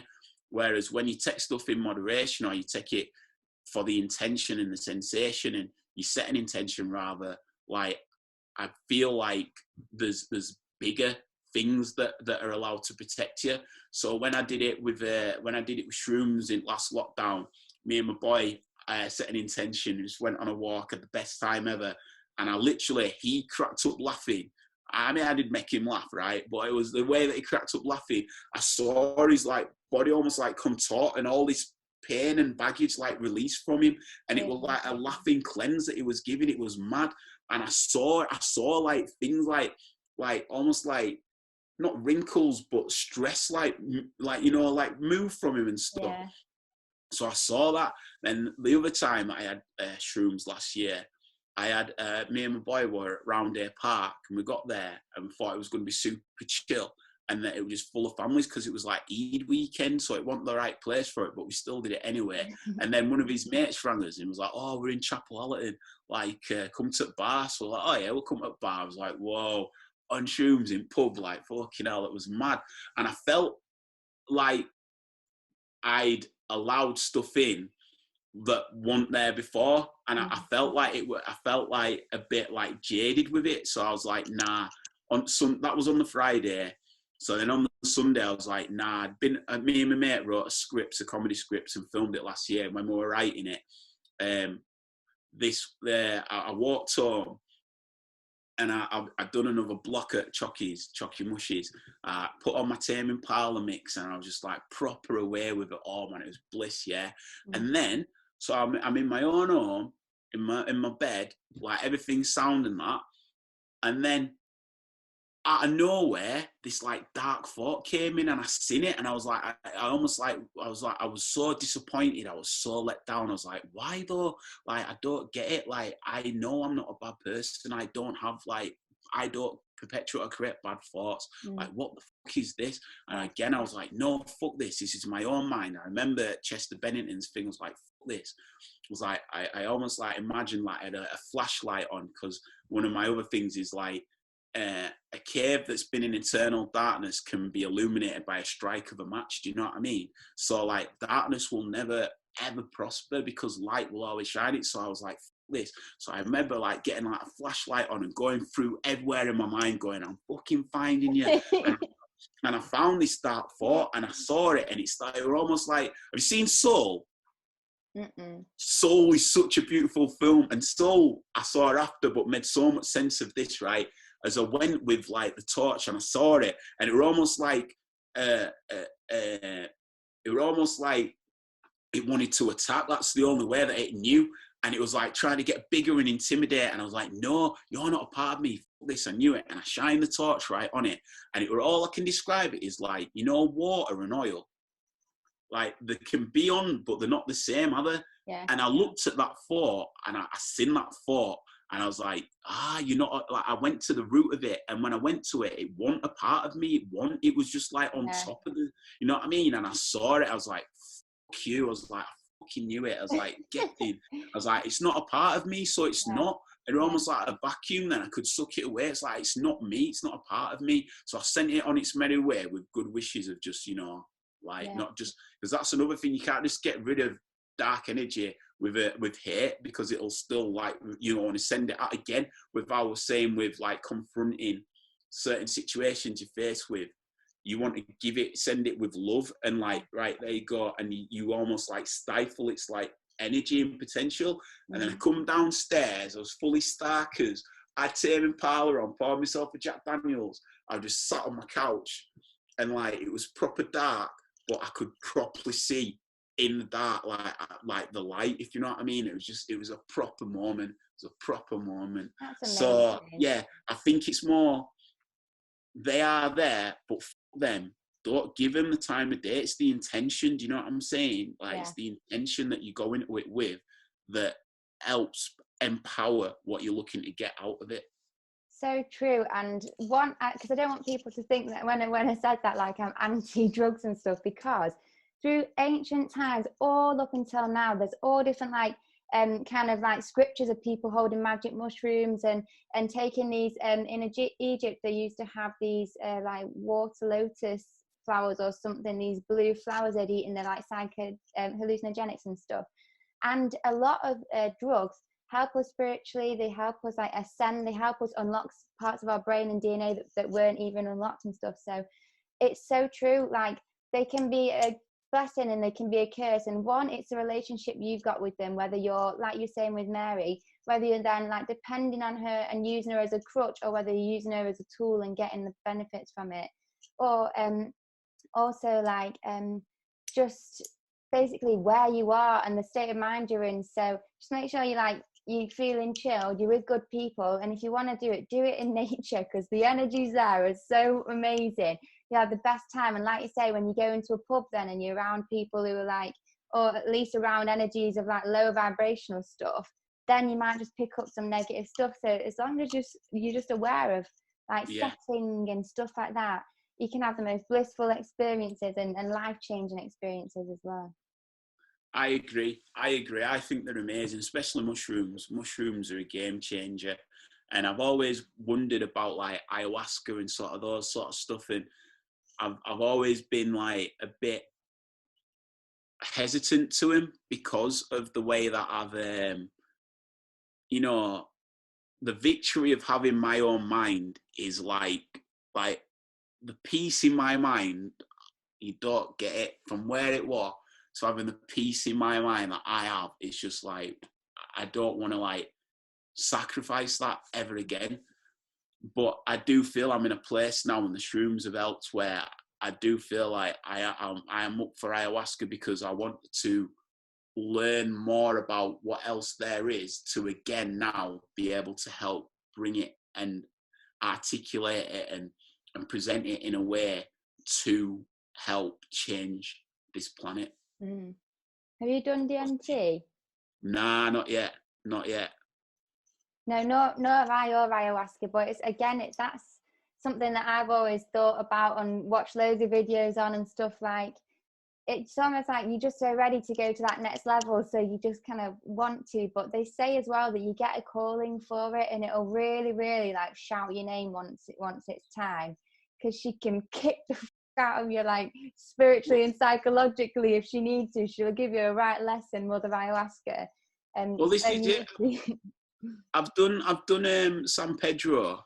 Like, San Pedro's like the grandfather molecule, right, and like San Pedro feels like, from what I've heard about Miss Ayahuasca, like San Pedro's like the grandfather, whereas like, it's all right, look at that, it's all right, don't be worried, it's all right. And I like that. I love San Pedro. San Pedro's my my go-to in the medicinal psychedelic, so to speak, so far. What I would like to actually talk about is the medicinal aspects to comedy and humour, because you're good at this. Because I've seen like different stories about how, like, well, look, there's actually been scientific studies where if someone's not well, if you make them laugh every day and you like give them positivity, and especially if people are terminally ill and you don't tell them the date they're going to die, you just literally go every day, you make them eat good food, you're positive, you like make them laugh is one of the biggest things. People heal 10 times quicker through having the laughter and the comedy in their lives and stuff, and the positivity. And you even know it, like when you've got a friend crying their eyes out, or you've been crying your eyes out to a friend, you feel like the whole world is over it, like it's so horrible, and they just say one thing that just snatch out of it, just one thing, and it makes you laugh, and just for a moment, like everything just seems like it's going to be okay again. You can just change your state from feeling like you just don't even want to, you don't even know what is life anymore, to okay, things are a little bit better. And it's literally healing. Do you like have anything to add to that?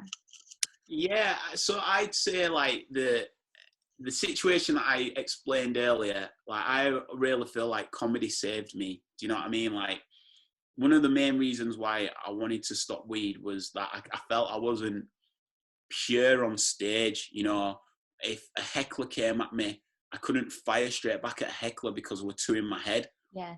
And what I've found is that when there's nothing better than creating something, sharing it with a room full of people, and everybody just lighting up, like literally the faces light up, and it's like boom. And it's not even then, like, you know, as mentioned before, you've got the science, you've got the art, and you've got the magic. So the science of comedy is knowing certain set structures, like the rule of three, or like, you know, there's certain things that if you watch enough comedians, you'll know certain traits and habits that they all do to be able to perform stand-up comedy. Mm-hmm. Then you've got the art. So the art is, what is your material and how are you putting it together? What is your message and what are you wanting people to get out of it? Like, I think it's easy to make people laugh. So a lot of the time I'm trying not to make people laugh. I'm trying to like not make people laugh, which makes them laugh. So when I do make them laugh, it's like a more of an eruption. Do you know what I mean? Yeah. So like, then there's the magic, which is being in the moment on stage, and that's where I believe I thrive. And it's when you're in the moment and you know that like you connect, like you've got everybody. It's like you're a wizard, like you proper just like conducting the orchestra of laughter in that room, and you can just see it. You can just see, like, you know, you don't know what people have been through their day. Do you know what I mean? Like, but the fact that they're there, they're able to rejoice. The fact that the greatest memories that you will have with your mates will be rolling about at a festival or rocking about on holiday or just in a bar or club or just even in the street, and in jokes are the most, but where there's everyone around you and just usually just back and forth with your own in-jokes. Mm-hmm. And then people want to get in on your in-jokes. You know what I mean? Like, it's like I'd say it's a currency. When we were in Bradford, that were a currency. Your humour was a currency. Do you know what I mean? The more quicker you were, the banter that you had, it was a currency to your stature of being able to hold your own. And I think, like, there is a medicinal remedy that is laughter, but I feel like humour is it's a language. Humour, it's an actual language, I believe. You know, your sense of humour is a language, because some things may make you laugh but might not make other people laugh, because comedy is subjective. Mm-hmm. But there's ways of saying stuff that some people say and it's not funny, some people saying is funny. There's certain stuff that people say that people can get away with because they say it in a certain way, and you know that there's no malice that's meant what they've said. They've said it in a certain way. Do you know what I mean? And that's the beauty of it. It really is its own, like, language. It's its own tapestry. Do you know what I mean? It's like, it's a canvas that's been created. Like, comedy's the greatest thing, man. It's the equalizer. Comedy is the equalizer. Do you know what I mean? There's situations where people probably been in peril, looking like they could get their head kicked in, and they've made people laugh, and they've got out of it. Do you know what I mean? Probably where people are about to get a ticket for the car and they've made someone laugh, or when they've missed the gate checking at an airport and they've made someone laugh. And if you can make people laugh, they'll tend to, I'll go out of my way to do something for you because you've made me feel good. Yeah. It's a real exchange, and it is. I feel it's a subtle language. So it's definitely got its medicinal purposes. That's amazing. I just wish I was funnier, because I feel like I could just get away with so much more in life. Do you feel then, like, when you like look back at your past, because you were saying you kind of write about like your whole life and stuff, so when you look back at your past and you looked at situations, do you think that like writing the sketch show, or even just looking at things and trying to see the humour in them, helped you like kind of heal and learn from situations and see them differently? And like so explain a bit about that, I suppose. it was very cathartic, because I think the biggest strength is in vulnerability, and I think a lot of people hide away from vulnerability because they make it might make them feel like they're weak. But I thrive in my vulnerability because I know how vulnerable I've been and the strength that I've gained from my vulnerability. Like stuff like eye contact, little things that people wouldn't know that you lose when you, I don't want to say depressed, because I don't think it was depression, but wherever it was a build-up of everything from depression to anxiety to just low self-esteem. Do you know what I mean? Like being in this place, especially from who I am, to where I took myself, and it was all self-perpetuated through my addiction and that, to then come back from it. It was like, you know what? There's no scars, airs or graces on me. It's like we're all in. If I can speak about this stuff, I think people will gain strength in me speaking about it. So fuck it, you know what I mean? It is what it is. I've overcome it. It didn't break me then, so it ain't going to break me now by speaking about it. If anything, it's going to allow me to grow. And what it also does, and what my writing now with comedy does, is if anything comes, any of these triggers are out like that, it helps me to write about it, because then I'm saying it out loud, which already detaches me from it, which already makes its power lessen on me, which then I'm ridiculing it, which means that I'm in control of it, which then I'm sharing it with a room full of people, which means that I'm not asked about it. Yet the joke is that they're laughing at the shit that I've done, which beats the ego down, because it's, do you know what I mean? Mm-hmm. So all has its sort of like ecosystem of like, of healing. It's definitely a healing experience. And then it's up to me how much I'm wanting to share and the reasons why I'm wanting to share. Like my next special. So the first ones took, as I say, 10 years to write maybe. The second one is 2 years, because 2 and a bit years. I wrote one that was meant to be told last year, and then obviously last year happened. And then loads happened last year. I don't know if you know, but a lot happened last year. So then I wanted to write a bit about that. So then I've changed that. And then a lot of the stuff that I've been writing about just keeps coming back up. Mm-hmm. So the next one's going to be really introspective and looking at, gender, relationships, social media, what else is there? Basically, it's got a real heartfeltness to it, but the way that it's going to be presented is going to be blunt as fuck and seem like there's not. So I really want to rile people up in this. I feel like I want to rattle a few people, because the end is worth it. Do you know what I mean? I want to rattle people in the sense of this woke culture, this cancel culture. I want to almost prepare to be cancelled. Do you know what I mean?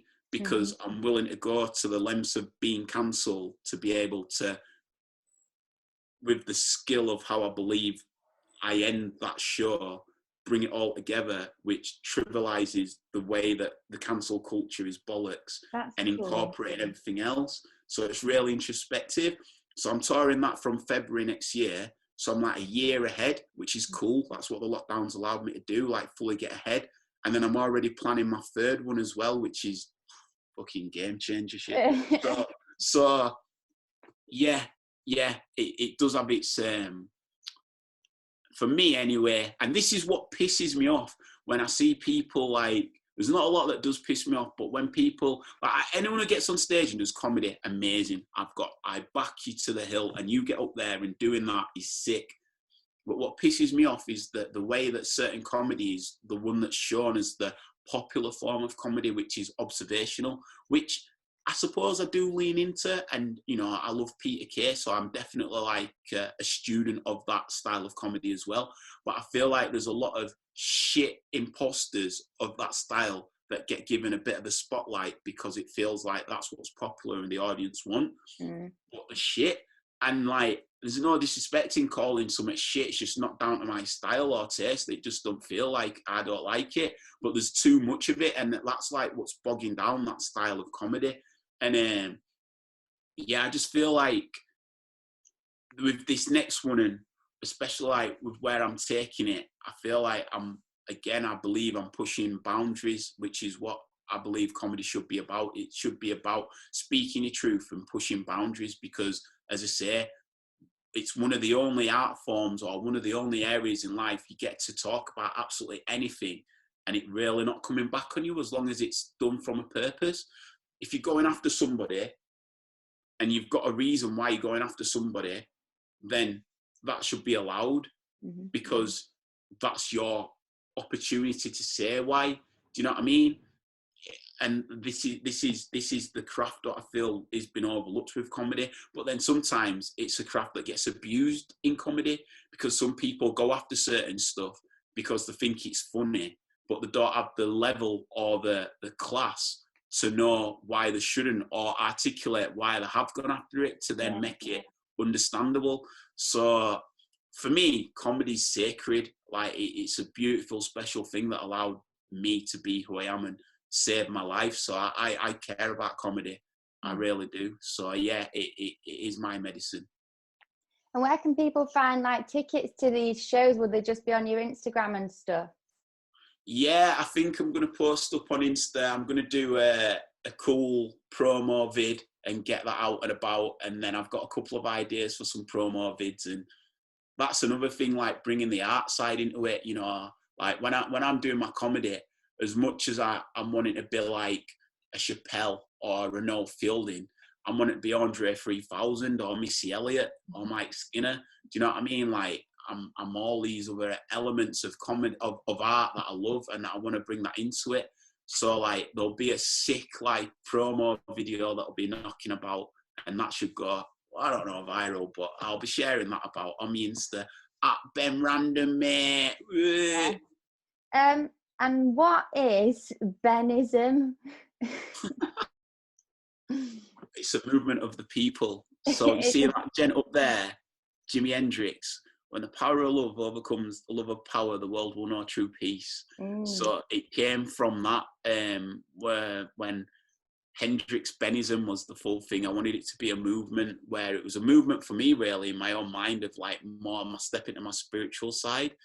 And like Benism just feels like certain ways. I have a certain way of how I feel, like my cadence and how I phrase certain things, and it just felt like it was a movement in my own self. Do you know what I mean? It was like, Ben Brown is like a mummy's boy who's a bit of an introvert, who's just like, you know what I mean? Like, and then Ben Randm's like the one who gets to like fully crack out at shell and be like, oi, oi. And then like Brownie's like Ben Brown. So like my mates from school who know me is just the cheeky little bastard. And then Benism was like a line in the sand of all of that. Like, those parts were still there, and they still like went on to be and still are part of me. But Benism was like a real like growth into an area of spiritual exploration. So that's Benism. When I saw it, it reminded me of like Taoism or Hinduism, where it's like a way of being and thinking. And knowing you, being like, embracing Benism is like thinking the most random fucking things about anything, but really thinking deep and exploding your own mind about the potentials of like the conscious potentials of each little tiny thing that no one would ever think of. Like, that's, for me, practicing Benism is just like seeing a cloud and thinking the most random philosophical questions about that cloud ever. But like, yeah, like, I like that, what you explained as well. It's quite cool. It is that as well, I suppose. I've never thought of it like that. I have thought of it like that, because that's just me 24/7. But like, it is, I suppose it's a particular outlook. That's what Benism is. It is that. It's all things like that. And it's a particular outlook that tends to want to see the best in people, understand why people may be a certain way, but overall have an optimism in who they can be and who we all are. And it's nice because it reminds me of the childlike way of looking at the world and having that excitement and the wonder again, and like, you know, just like what I was saying earlier, not conditioning things, but allowing the possibility of anything and being so open-minded with it all and stuff. It's like, it's quite a nice place to embrace life in. Yeah, man, that's the creator zone, innit? So like, there's the imagination chamber, the dream factory, and there's all these beautiful other like components that allow me to prosper in my imagination. Do you know what I mean? Like, it's all imagination. Come with me and you'll be in a world of pure imagination. So yeah, that's He's Benny. a singer as well, fucking hell. What? He's a singer, I'm a singer as well. fucking hell. Brush the mic off. Yes, loud. Anderson .Paak, you know. Yeah. That's my guy. But yeah, So, who knows? Yeah. We've had some like proper deep stuff on today. It's been such a nice pleasure to have you on. But I've got one last question for you. And it's a deepie. So get your swimming trunks out and we're going diving deep. So is the queen... Yeah. Deep question. Is the queen a lizard? I really last question. No. The last question is, I'm just looking at my notes up here. The last question was, do you feel like you're living your life's purpose? And how do you think someone knows whether they're living their life purpose or not? There's a tune by Jill Scott, and check out the K-Tronada remix as well. And it's living my life like I'm golden. And that's what came to my head.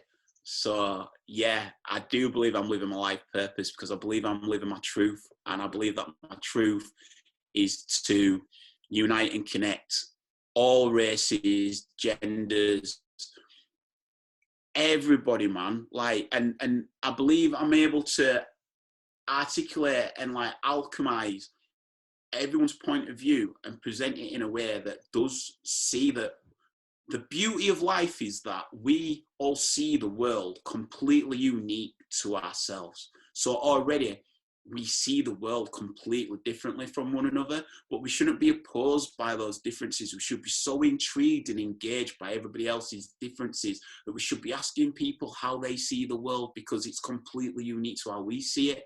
And then we're able to build and converse over the differences together in harmony of, wow, you see it like that, oh, I see it like that. So it's not competitive, it's a unification of seeing this beautiful, wonderful, incredible creation of life together, that then we join together forces, and by seeing that, that's how culture's created, that's how harmony's created, and that's how we then go on. So I believe that my life purpose is to live that.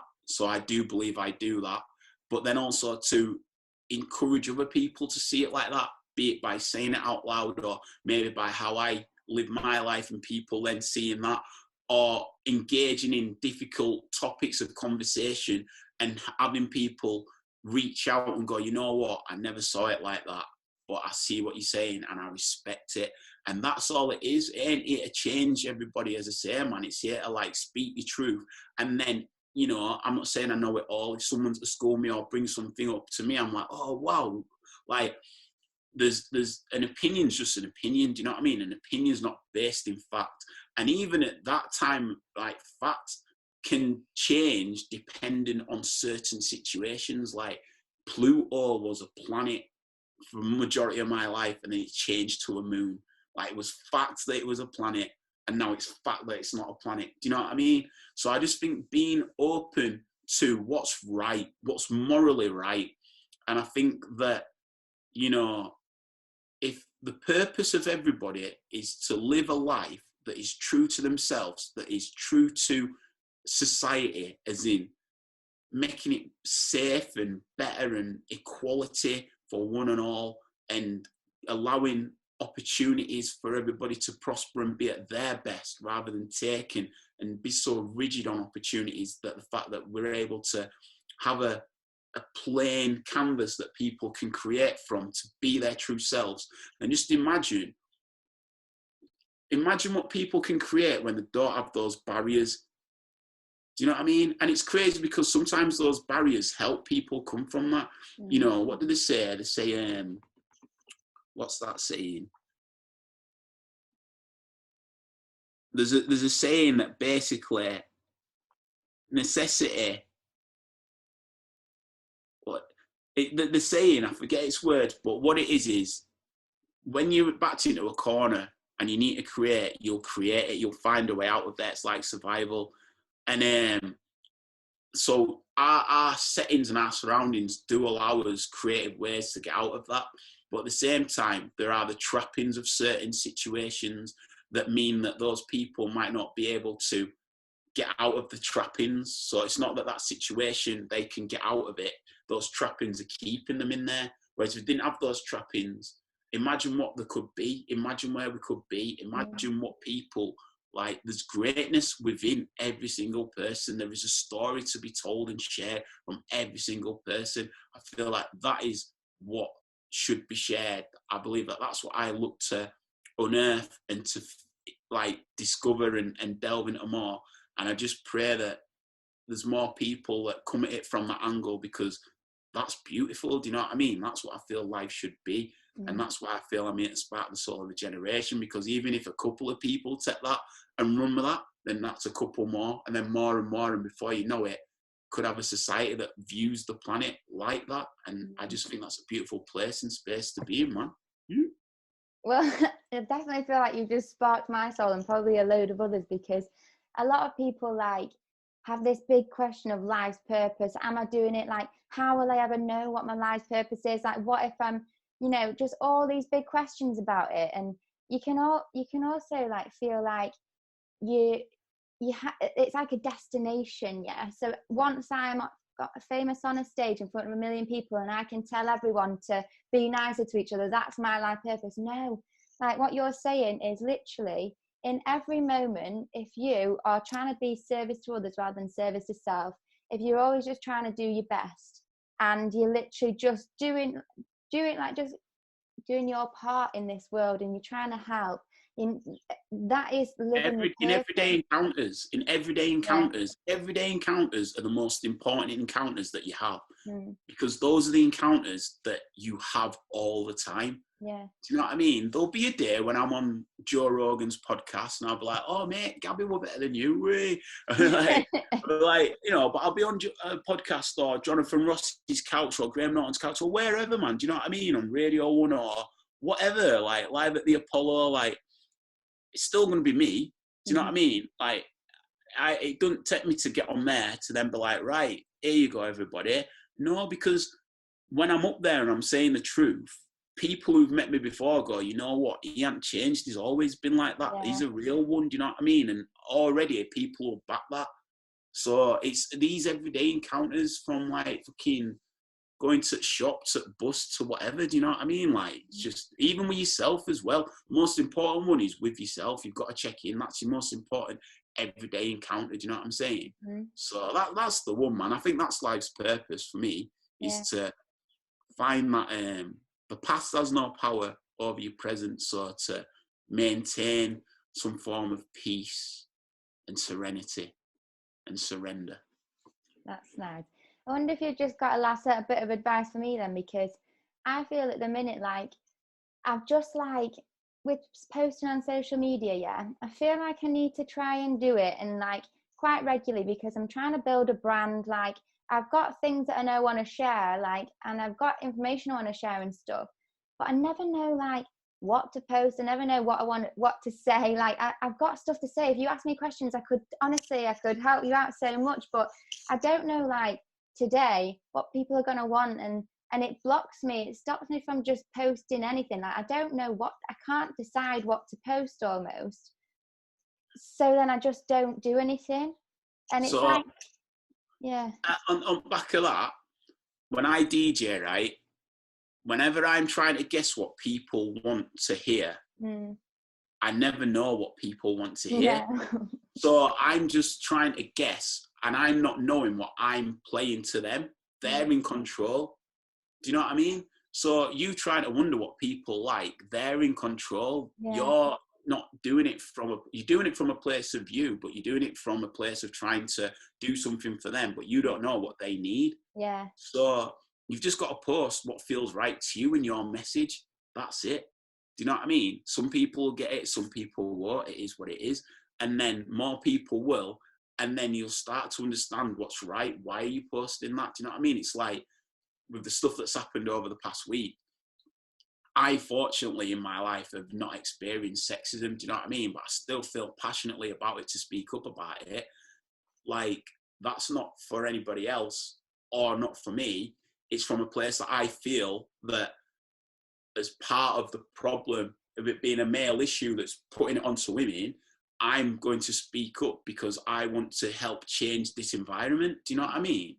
Whereas, like, if I didn't feel that, if I was like, oh, well, what will women think what I'm posting up about it, or what will other lads think about it, or how do I come at it from a certain point of view? Like, I can't control that. Do you know what I mean? I'm sure there might be lasses out there who are thinking, what's he on about? He don't know what it's about. I don't. Do you know what I'm saying? Or there'll be lads, oh, he's doing this because of rare. It's like, you know, like, I know why I'm doing it, to make a difference. That's the truth. That's it. That's with everything that I post. Posting something that's making people laugh, it made me laugh. It might not make other people laugh, but it made me laugh. So, oh, do you want to see that? That's literally it. Oh, I like that. Do you want to see that? That's literally it with socials. That's how I think you post. Because if you start getting too much into it, that's when social starts becoming the draining thing. And I don't think it should be that. Yeah. That's kind of how it is. It's like I just like almost have resented it, and I'd just rather not do it than have to really think about it. And like, I don't ever kind of have a moment where I've learned something and then I think, right, let me just quickly go on like social and share this so that people can be helped too.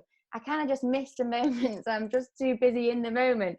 And then like afterwards, I'm like, I don't know, but I don't know. Maybe I'm just making up excuses or putting some kind of invisible block on myself. And really, it doesn't actually exist. I'm overcomplicating it. And really, it's as easy as pie.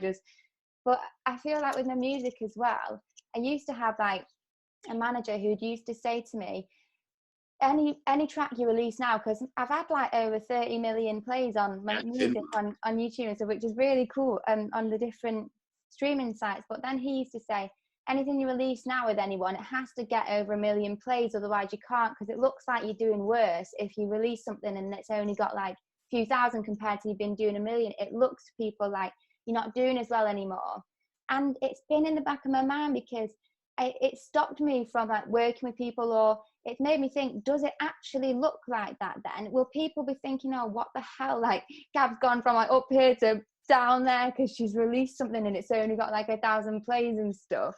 And like, again, it's like, I don't know whether to start releasing music off a different alias and just be like, here's someone building up from scratch, or whether to potentially like ruin a brand, what people thought was a brand with over 1 million plays, and release music that's not getting as much plays and stuff, but it's stuff I like. Well, what does your heart tell you?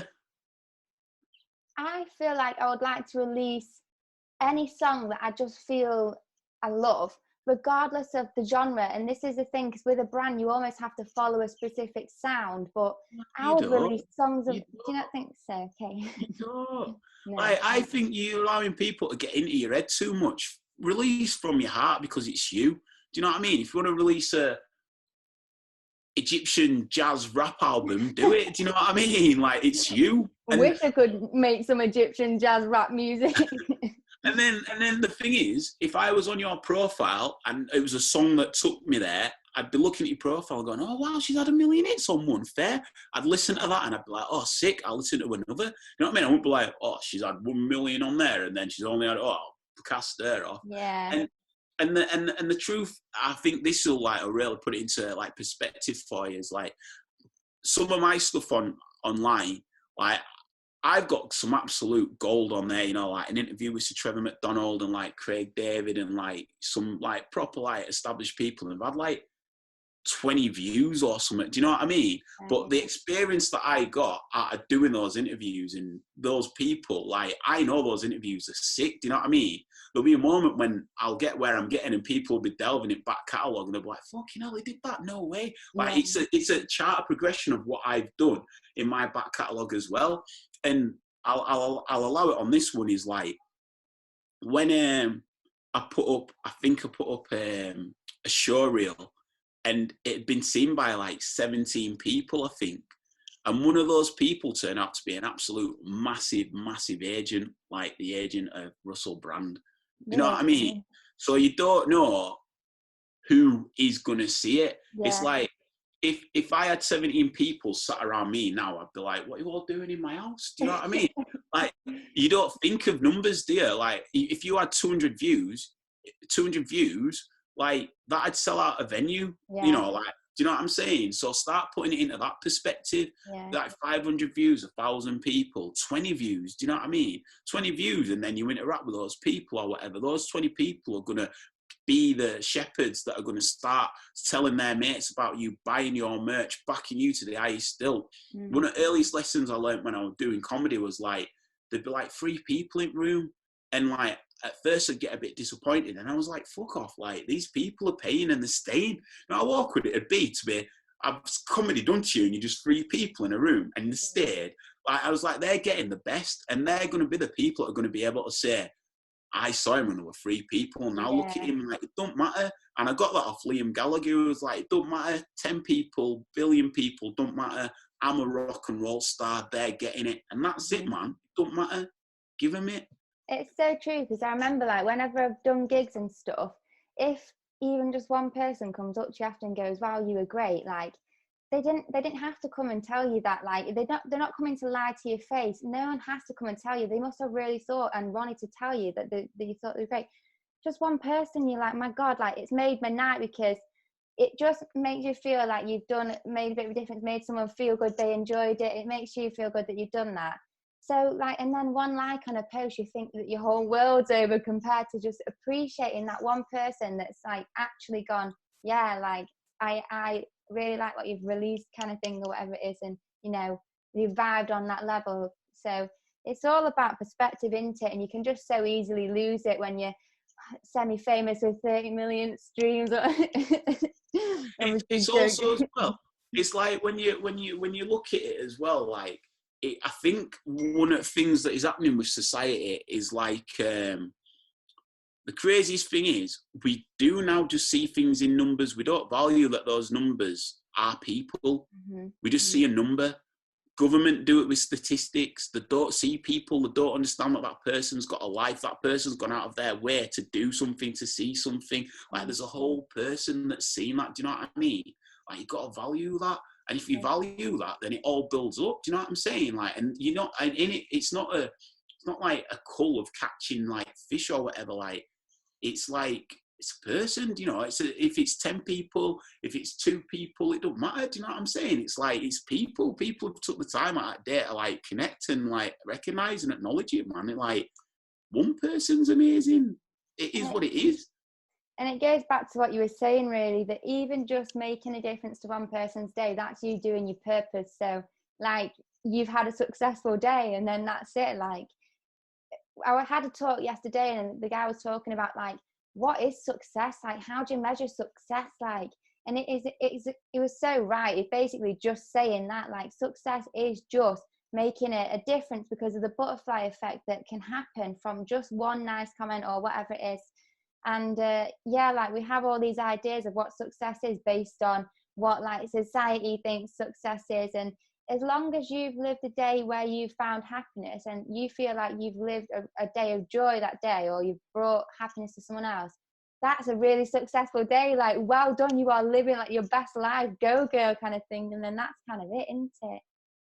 Success is an interesting one. I used to have like a quote by Bob Dylan, and it was like, success is when you wake up in the morning, go to bed at night, and in between you do what you love. And I like that, because there's people who are successful at what they do, but as you get older, you understand that time is really what it's about, and getting to do what you want to do with your time. If you can do what you do with your time, that for me is successful. And I feel like, obviously, there's the element of financial success in there as well. If you can combine the two, of being able to do what you want to do and be rewarded by it as well, that's ultimate success. But there's people who've given up, quote unquote, that ultimate success, sold all the goods and gone live remotely. To them, that's success. So for me, it goes back to that Bob Dylan thing. It's getting to do what you choose to do, what no one having any control over you. Not you have to be up at work at this certain time and do this. Like, you know, unless you want to, but like you having the control over your own time and day, that is true success. Mm-hmm. Well, that's a really nice thing to end on. And I just wanted to say, like, thanks so much for sharing your times. I feel like we've been on probably for like 2 hours now and stuff, but it's been like so amazing. Like, it's been more than I could have hoped for. And you kind of like played it down when I asked you to come on. You was kind of like, yeah, I could talk a bit about comedy and stuff like that. Next minute, like universal truths here, there and everywhere, and just like life bombs and stuff. Like, really, it was just so cool to have you on. And I just know that the people watching will just love this video so much, and your energy and everything. So thanks so much. Thank you. And also everyone watching, they get to see like the lockdown like madness, like, do you know what I mean? Like, don't worry, it's all going. I'll be back soon. But, nah, blessings, man. You're really good at this. You really do like really good segues and take on what's said and make good like transitions. You're really good at it. Thanks. I haven't been. Like, there's some horrible videos of me on YouTube so far, like really awkward, cringy ones where it's just like I pick my next question out of nowhere and it just makes no sense. So I'm glad I'm getting better. But where can people like find you? You mentioned your Instagram earlier, but tell people again so that they can make sure they know where to find you. So I'm at Ben Randm, and the random has no O in it, so it's BenRandm. Ben Randm, and that's the main place really, and you'll just see me kicking about. Trust me, man. Like, the universe is escalating. And a last thing I've actually seen, starting coming back next weekend, I believe, is the piss off or something, daily piss. Oh mate, yo, so yeah, that's mad. Like, my thing is, right, my current contract with the universe is down to my work ethic now. As long as I put the work ethic in, everything that I am attracting will arrive. And I've probably had 2 months off daily takers because I've just not had the routine to give it the devoted time that it needs. But it will be back. But I don't think it'll be back April. I think it'll be back May, if I'm being brutally honest. But that is a good page. That's literally like the Benisms, really, like an opportunity of me just chatting about certain areas in life and just giving a bit of information and experience and just some positive thoughts out there on certain situations. And I just need to get a bit better with my timetabling, I suppose, but it'll be there. But yeah, keep an eye on that. Do keep an eye on that. I think low key by 2022, I think when I'm fully in with that stride, I think that's going to blow that. I think that's going to be a nice merriment to, like, say, the comedy, and you see the banter side, and then you see that side which has comedy in it, but it's more on the pearls, if you get me. Yeah, pearls of wisdom. So yeah. You said in a video that page is basically motivation, inspiration, and contemplation, and a bit like a community where people can go and like back and forth and comment and meet people the same, and just, it's daily inspiration. I did think you said you was doing 3 posts a day, and I thought, geez, that's some commitment. So yeah, like, I'm sure once you get more into the routine, you'll be able to be back on that and stuff. But that'd be so cool as a place for people to go and stuff. So guys, check that out and get your early bird tickets. It's free. You're allowed to just go and join, and then obviously once Ben's up and running, yeah. And what's the app for that, Ben? It's daily takers, and that stands for public speaking skills support and training. That was easy. Yeah, so that's what it originally was. It started off as a platform to help people improve their public speaking on certain platforms or just in person. And then off the back of that, because I found like a lot of what puts people off public speaking is like early mental blocks from like different situations, a lot that happened in the youth that then made them think that they're no good at public speaking. And then I found there was a lot of like my spiritual outlook that was helping them get out of that. So then I seen the merge of the two worlds and link them together. So that's how Daily Piss Takers came about. Because obviously it sounds like Daily Piss Takers as well. So I thought it has the tongue-in-cheek element to it. Yeah, But, very clever. It's good. It is good. But yeah, I think low key next year that I'll have a lot of followers, and it'll be a regular thing, and I'll be able to do a lot more interviews and gain from other people's perspectives as well. I want that to be like a platform where it allows me to go do TED Talks and stuff. Do you know what I mean? And set up like actual talks as well, and just all positive like information. That's it. Positive and process information to help people, because a lot of people, like, when you start speaking about the spiritual side, like straight away they put blinkers up. Do you know what I mean? But if you're able to like infiltrate that through actual societal issues and sprinkle spirituality in a way that it's proudly spiritual, like led, but its terminology is put in ways of like real life examples, then people will see it more as the examples that you're giving to take on board, rather than it being like a spiritual element. So it's not that you're not saying it is spiritual, it's just you're giving them a different way that filters that. Definitely. Awesome. What about you anyway? What's going on with your stuff? What do you mean, my stuff? Music and that? It's all cooking. I told you, I've had a fucking break from it for a time. Like, I'm just trying to get back up and rolling, to be honest. But I've, the other day, well, actually, I've been I'll tell you what. I wrote a really good song, and I'd not been writing for ages, and I seem to have this kind of habit of writing songs that then come true. And I've written a few songs in the past, like one called The Old Man. It was years ago, and I wrote the song called The Old Man about how I like living my day to day thinking like life's all like crap, and then I meet this old man on the bus and he tells me like really value life, like he's only got a few years to live, and then you hear the story of this old man and stuff. So then like a year later I was on the train, and this old man sat next to me, and he was telling me the exact same stuff, honest to God. Like he was telling about his brothers like passed, and life's so short and you really need to enjoy life, and things like that. And I was like, what? This song's come true. And it's not just that. There's been loads of songs where it's happened. So obviously I've written a song called I Am a Millionaire. Yeah. Gonna see how it goes. But I wrote that, and I was just like writing for nothing, and it came out in 20 minutes. I love it. And I've been performed it at some gigs, and everyone loves it, but I've not been able to find the right producer for it, and I've really wanted to just get someone who'll nail it. So I asked the universe recently to help me find someone to do it. And I have found someone, and I'm pretty sure this is the one, but we've also just done a different track together as well, like in the meantime.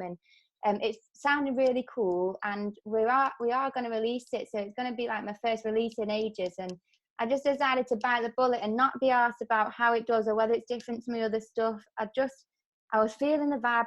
I enjoy the track, and so we're going to release it. And I'm hoping this is the start of me kind of just getting on with it, and not kind of having the perfectionism stop me and things like that. And so, yeah, I feel like I'm jumping on the train and going to start going again. I've got some songs that will be coming out soon, and I'm also doing a lot in 432 hertz, which is like a healing frequency. Yeah. And writing songs with lyrics that are kind of more like teaching people things and stuff. So I'm hoping to bring healing in my music, as well as like truth and enlightenment and entertainment, and do it in like a genre that's kind of like people would enjoy listening to and sing along to, rather than it being like Beethoven bass music that you just got to like really vibe to or whatever. It can be something you can sing along to. And with Millionaire, if you sing along to the chorus, it says that I have a milli, I am a millionaire. So you're singing along and you're manifesting that into your life as well while you're singing along. So so I like stuff that can do more than one thing. So that's the future of things. That's my ideas, and I feel like I needed the time to get the enthusiasm back for it all. And we'll just see how it goes. It works, you know, when you step away it's a part of us, isn't it? We create because we love it. There's like a solace and a freedom and a connection to it. So when you step away, it's not because you don't do it anymore. It's not a job. It's because you need to create a space to really like internalize how you want to, where you are in life, attribute that to your art. And it's not just an overnight thing, because you still need to comprehend the stuff that like massive and magnificent, do you know what I mean? These life-changing like stages of change, to then be able to adopt that and then create it into art. It's mad when you think about it. It's like it's solid, but it ain't solid. It's easy, it's natural, and once it becomes natural, that's when you start picking it back up again. So good luck to you, man. You know I've got you, mate. Thanks. And once everything opens back up again, we can go and have that wander around Manchester, just walking, strolling around. Where did I say before? Macclesfield, or what did I say? You said Shrewsbury or something. Like, guys, just so you know, I've never heard of Shrewsbury in my life. And Ben's like, oh, are we going to go and hang out in Shrewsbury? Or just there, like, fucking Shrewsbury? Like, what? Like, where? Just what? And then it turns out that's where he thought I'd lived, which is just, no, it's not Manchester. It's not Shrewsbury. And so that it sounds like it, though. But we're going to Shrewsbury anyway. We're going on a trek. Right. We're going on a trip, are we? Yeah, exactly. Right, fair enough. Okay. Thank you. Enjoy the world, everyone. It's a beautiful place. Peace, love, and light. See you guys. Thanks so much. Bye.